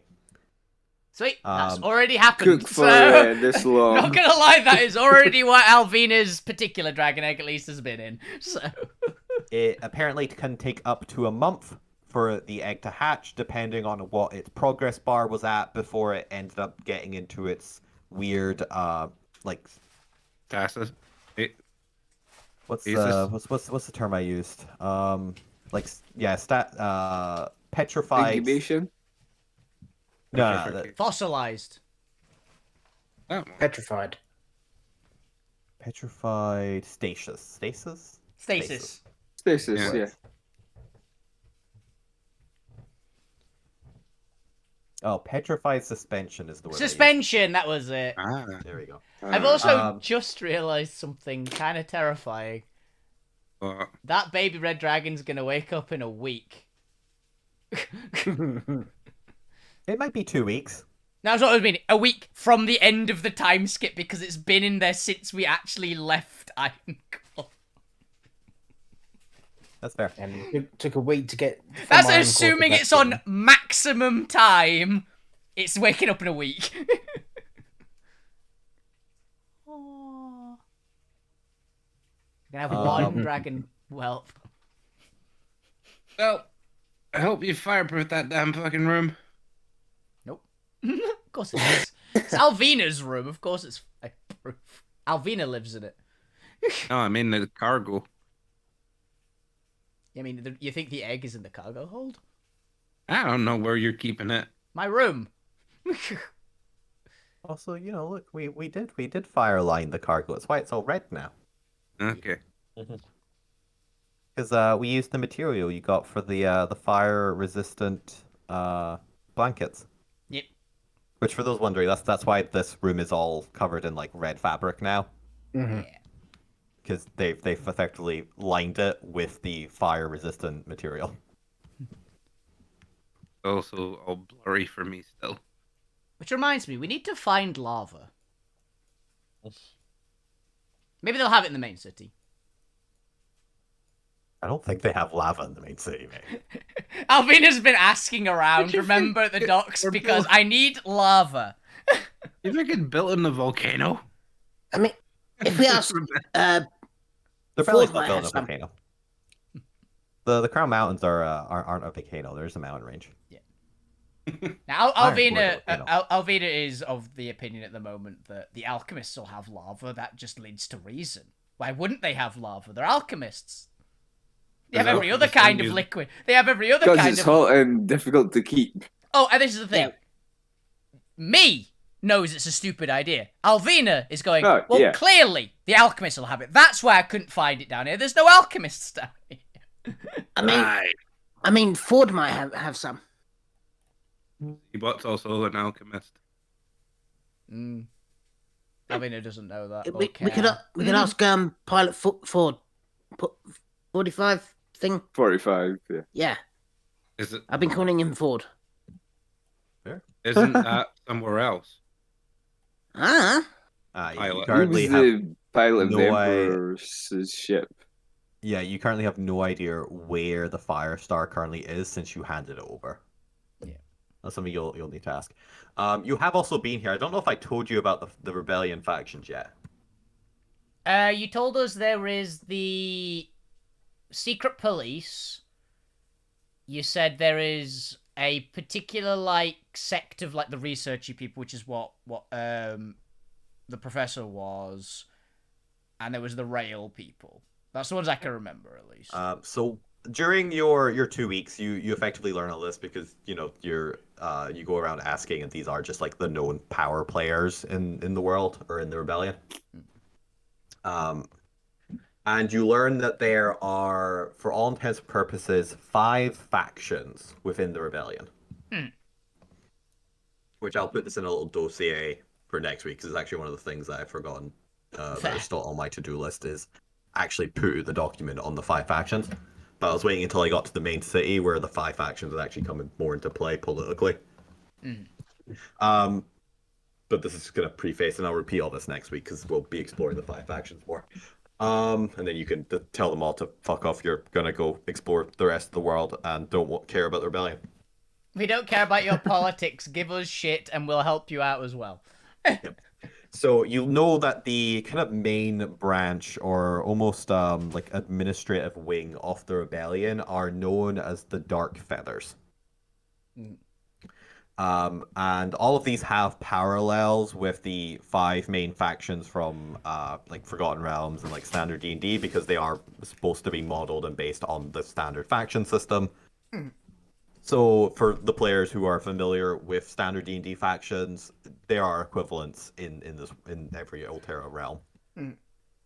Just to make gameplay easier for when I'm posting things for people who are mostly aware or have mostly played in like Adventure League and stuff. Yeah. It's easier for them to I can steal them over to Alterra away from the Forgotten Realms. You're my crown now.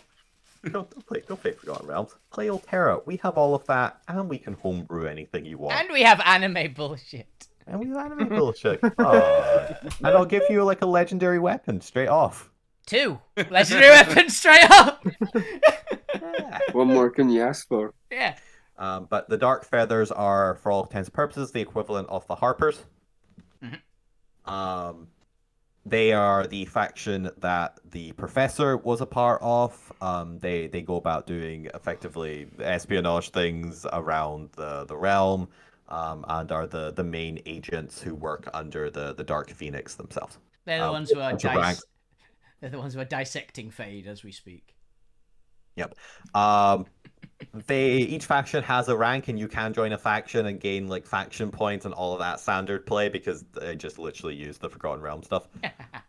If any of you happen to want to join the rebellion, it is an option, but it's also again an option that the DM has available to you, but the DM isn't like attached to it or anything.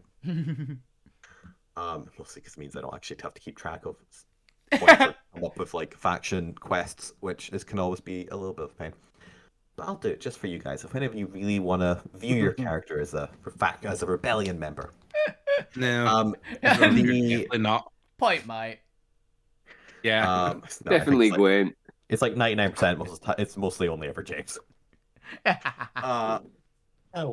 have the Gold Hearts. Okay.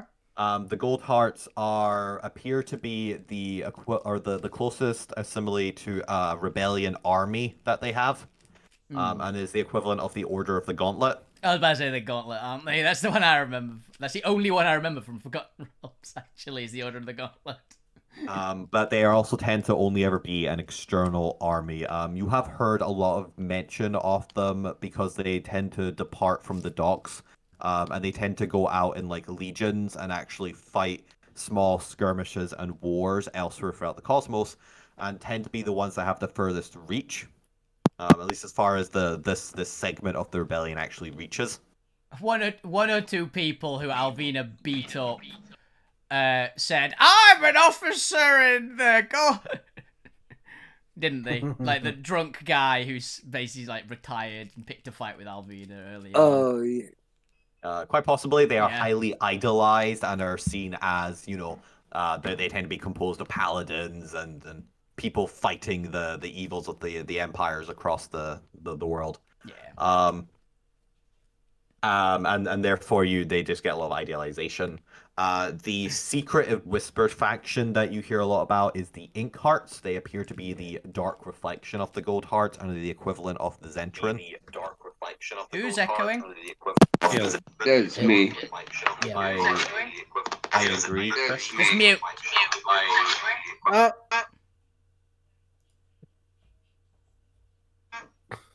Yep. Let's say I've muted Neil just on my end. If anyone hears him, tell me. He's muted himself now. Good. So you have the Ink Hearts, and they appear to be the shadow police that you occasionally see around them. They're described as these dark, shadowy figures who control part of the dark the black market. There's a lot of suspicion and also kind of disbelief that they actually exist. Yeah, the secret police, kinda, aren't they? But everyone seems to have a story about the time the Ink Hearts came to visit them. Yeah, they're not nice. Sounds like the Romulan Tal Shiar. The next faction is the Network Union. They appear to be the main kind of counterpart to like almost the central federalization of the Dark Feathers is the kind of various union mayors that control the district outposts that make up the network and web of Bastion's settlement. They're comprised of the ruling members of each section, and they control the defense, safety, and like running of their various districts. Yeah, they're the quotation marks the people, basically. Yeah, and they are the equivalent to the Lord's Alliance. Yeah. We also might need to talk to them about trade stuff. Because we still got the quest from one of the earlier people do quest trade rare goods. Yep. They are also the people that you met, who you've actually already met the kind of union member or the union lord of the port, which was the gnome that you've been working for. Grincelli? Grincelli? Something like that. Yeah, Grincelli. She is the leader of effectively this district's union, and she is the mayor of this union. Yeah. So she's the highest ranking kind of union member of this area, and they represent effectively like the state heads for each of the districts who are semi-autonomous. And the final one is the Primal Order. They are made up a lot of the various Elementers, so the Pyromancers and Hydromancers and all those individuals. As well as druids and other people, and they tend to comprise a lot of the almost worksman unions. A lot of the time, they're composed of a lot of the craftsmen, and are responsible for the management of the rebellion's resources, including collection, but also use of said resources. So they, in conjunction with the union, they are responsible for a lot of the resource flow and what projects get done and assigning people work for the projects. They are the equivalent of the Emerald Enclave. And they're who me and fuck you need to talk to. Anyone else who has a particular interest as well, but mostly I know was to have an interest. And in theory, they are also probably the only people who may have access to lava, only because they have Elementers. Yeah. But yeah, they're a collection of Elementers and druids and various other people who might be very useful in a very limited, scarce resource environment. Also, they're the people who have the dream dust. Yep. I guarantee they're the people that have the dream dust that we need. Fucking might not need it anymore. Do you know? Because even Alvina needs it with her pyromancy.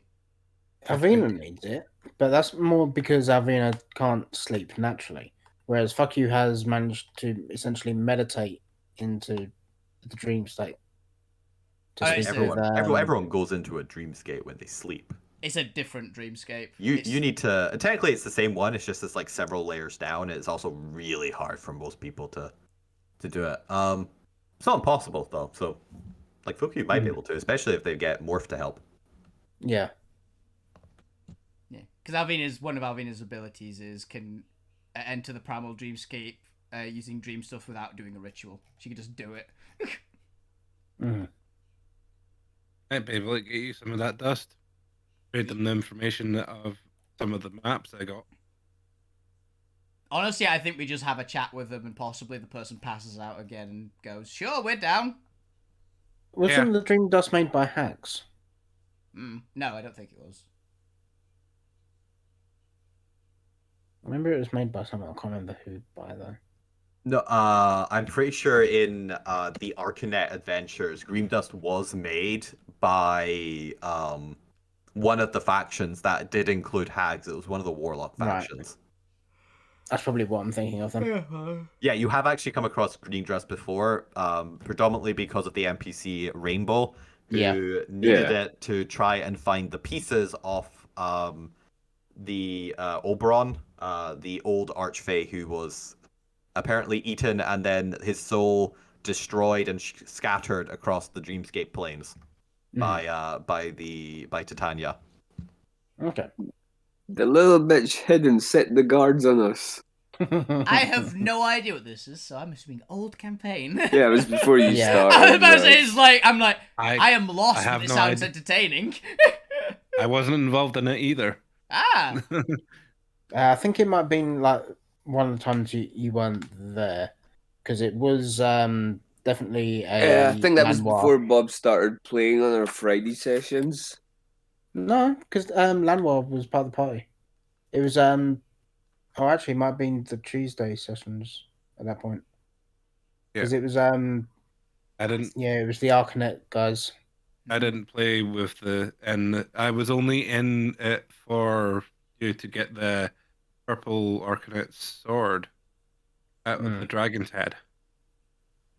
I created a spell for you. Yeah, she hadn't left us with a bunch of Kenku Shadow Knights and some owl bears. Yeah, because it was. Was it Dion? No, it was Styx. Ah, that's right, Styx. And then I was playing Tink. James was Braggadocious. And I think TR was Piece Piece of of Puzzle. Yeah.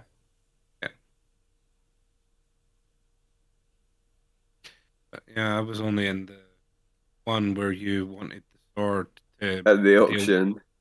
Make a deal.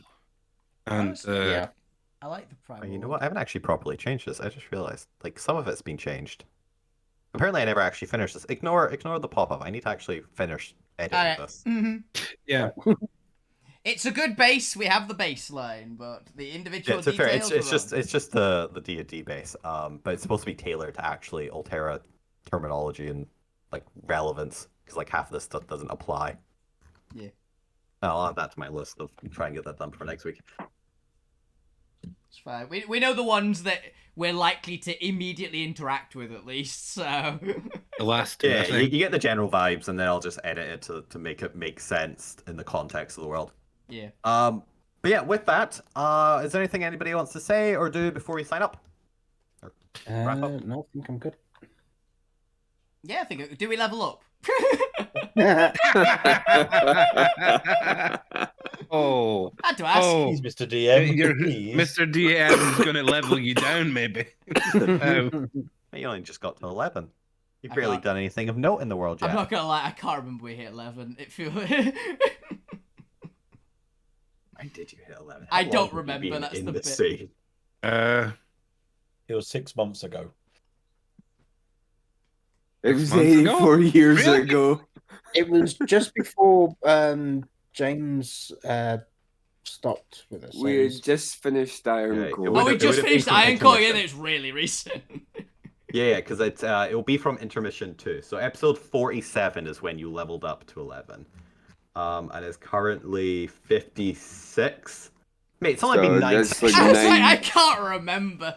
It's been 2 months. We have had breaks, remember, as well. Alright, it's been 2.5 months.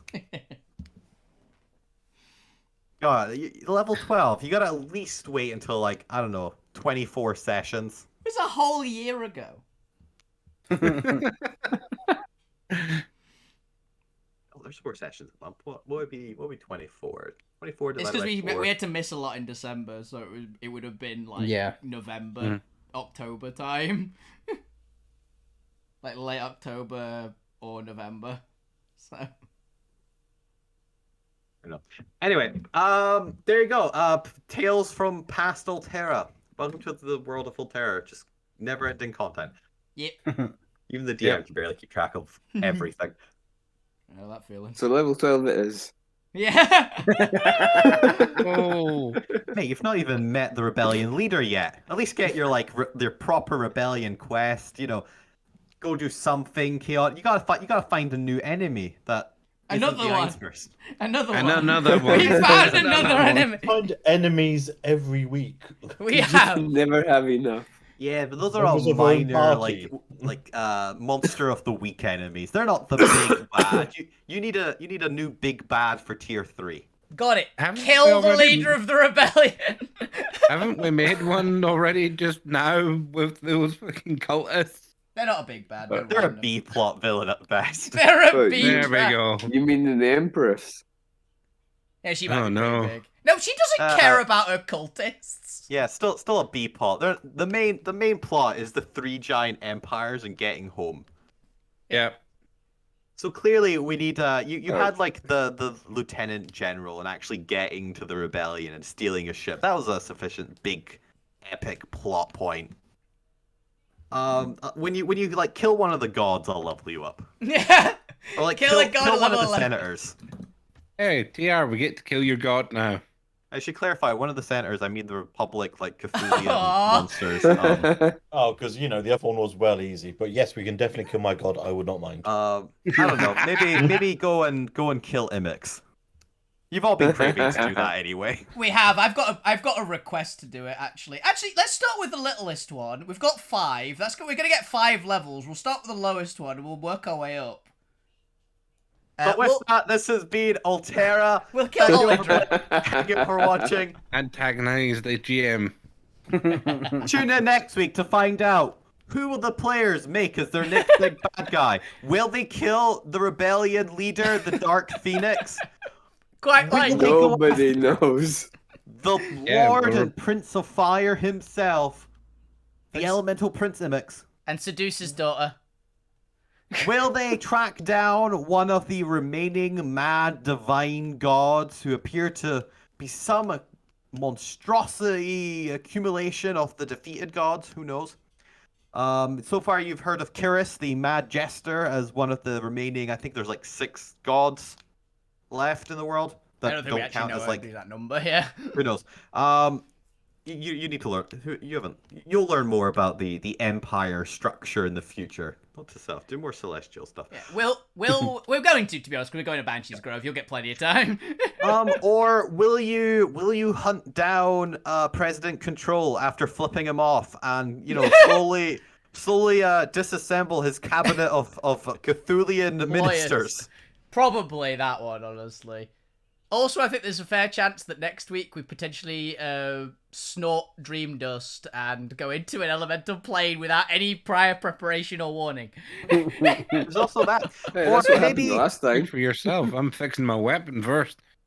you'll go off on a complete tangent and decide to take out the entire Monstro Guild leadership.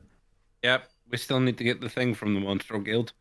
It's true. So- No, we So don't. far, you're only aware of Mr. Kraken, who appears to be the leader of Mind's Expanse. But who knows how many merchant lords there are? Don't worry, Gwen. We'll go into there with a full-grown dragon. Yeah, mate, you might need to find And like you some, can wait like outside. some time travel shenanigans for that dragon, because I'm that's fine. gonna take hundreds of years. I'm fine with this. Also, I'm also quite fine with us taking the black dragon into it, to be honest. Oh, Black You're like, Mage. I Yeah, mean, because that's going to be easy. honestly, have if a you can chat. convince him, like, I think the biggest part, like, I don't think he'd be against killing Yeah. somebody he finds annoying. I think the biggest part is him not immediately killing you. Yeah. You're an elf, right? You're like a full-blooded elf. Yeah. Yeah, you could do like time travel shit and disappear for 500 years with it come back with a dragon. Yeah, it's like she actually she's 20 years old as well as an elf. She's got a whole life ahead of her. I mean, I will expect a significant change in role-playing style to reflect the fact she's now a 500-year-old adult. Have you seen Avatar: The Last Airbender and Legend of Korra? Toph didn't change at all over 100 years. You know what? Touche. Yeah, but fair. aren't we talking I mean- about 500 years? Okay, well, you gotta be at least like an old lady, Alvina, then. She'll look older. I guess late middle age. Middle-aged. You look like 900. Middle-aged, Alvin. Middle-aged Alvina. Comes back with a dragon. But yeah, thank you for watching, thank you all for playing. Tune in next time. I'm your Chris McKenzie. I don't know. Welcome to Alterra. Good night. See ya. Bye. Bye. Bye. Emerald. Cool. Oh, that was hilarious. I enjoyed that, honestly. It was a wrap-up loot session, but that was actually a lot of fun. Yeah. We've made friends. We've traumatized friends. We've unleashed We did good monstrosities. We've got random items that we go, what do they do? Ah! They're probably powerful, right? They're probably some kind of healing, I think, if they're... They're scales of a- healing. Yeah, the coatl things, I imagine they're healing based, right? Because a coatl, or it could, honestly, they could explode into radiant damage. It's a fucking coatl. They're sun serpents is kind of the bit, usually. Yeah. And I don't know what they are in context of Alterra, so they could be completely different. Well, this version of Alterra as well. They might turn into a quackle, all you know. Yeah, also Alvina might be growing snakeskin, and the party members might be getting weird extra mutations because we got blessed by a Hey, I know how to behave when we meet them. Anyway. Oh, and also, Chris, I really hope the thing I sent you is somewhere in that land as people, because they're just a thing. Who knows? We're gonna have to leave Yeah. Salvos first at some point. Yeah. Mm. So I'm super happy. All of the party members, you probably would hope that it isn't a thing that we ever meet. But yeah, that's what we got time for today. Jerry, might be on in about an hour or so because I might be playing Diablo 4. And I'll be playing all night, so there might be a 24-hour stream starting in an hour. I don't need sleep, I need Diablo. But yeah, I'll sleep when I'm dead. I'll sleep. No, I won't sleep when I'm dead. I'll sleep when I finally pass out after killing the final boss of the early access. It's okay. He'll be resurrected by the necromancer, and he'll never die. I'll be resurrected by Tyrael, thank you very much, or just by existence, and I go and pick up my own body again because that's how Diablo works. Anyway. Yep. Thanks for watching. I'll see you guys next week. Have a fantastic evening every single week. Keep playing video games, keep it awesome, guys. All the best on Twitch. See you in an hour. Good night! Bye.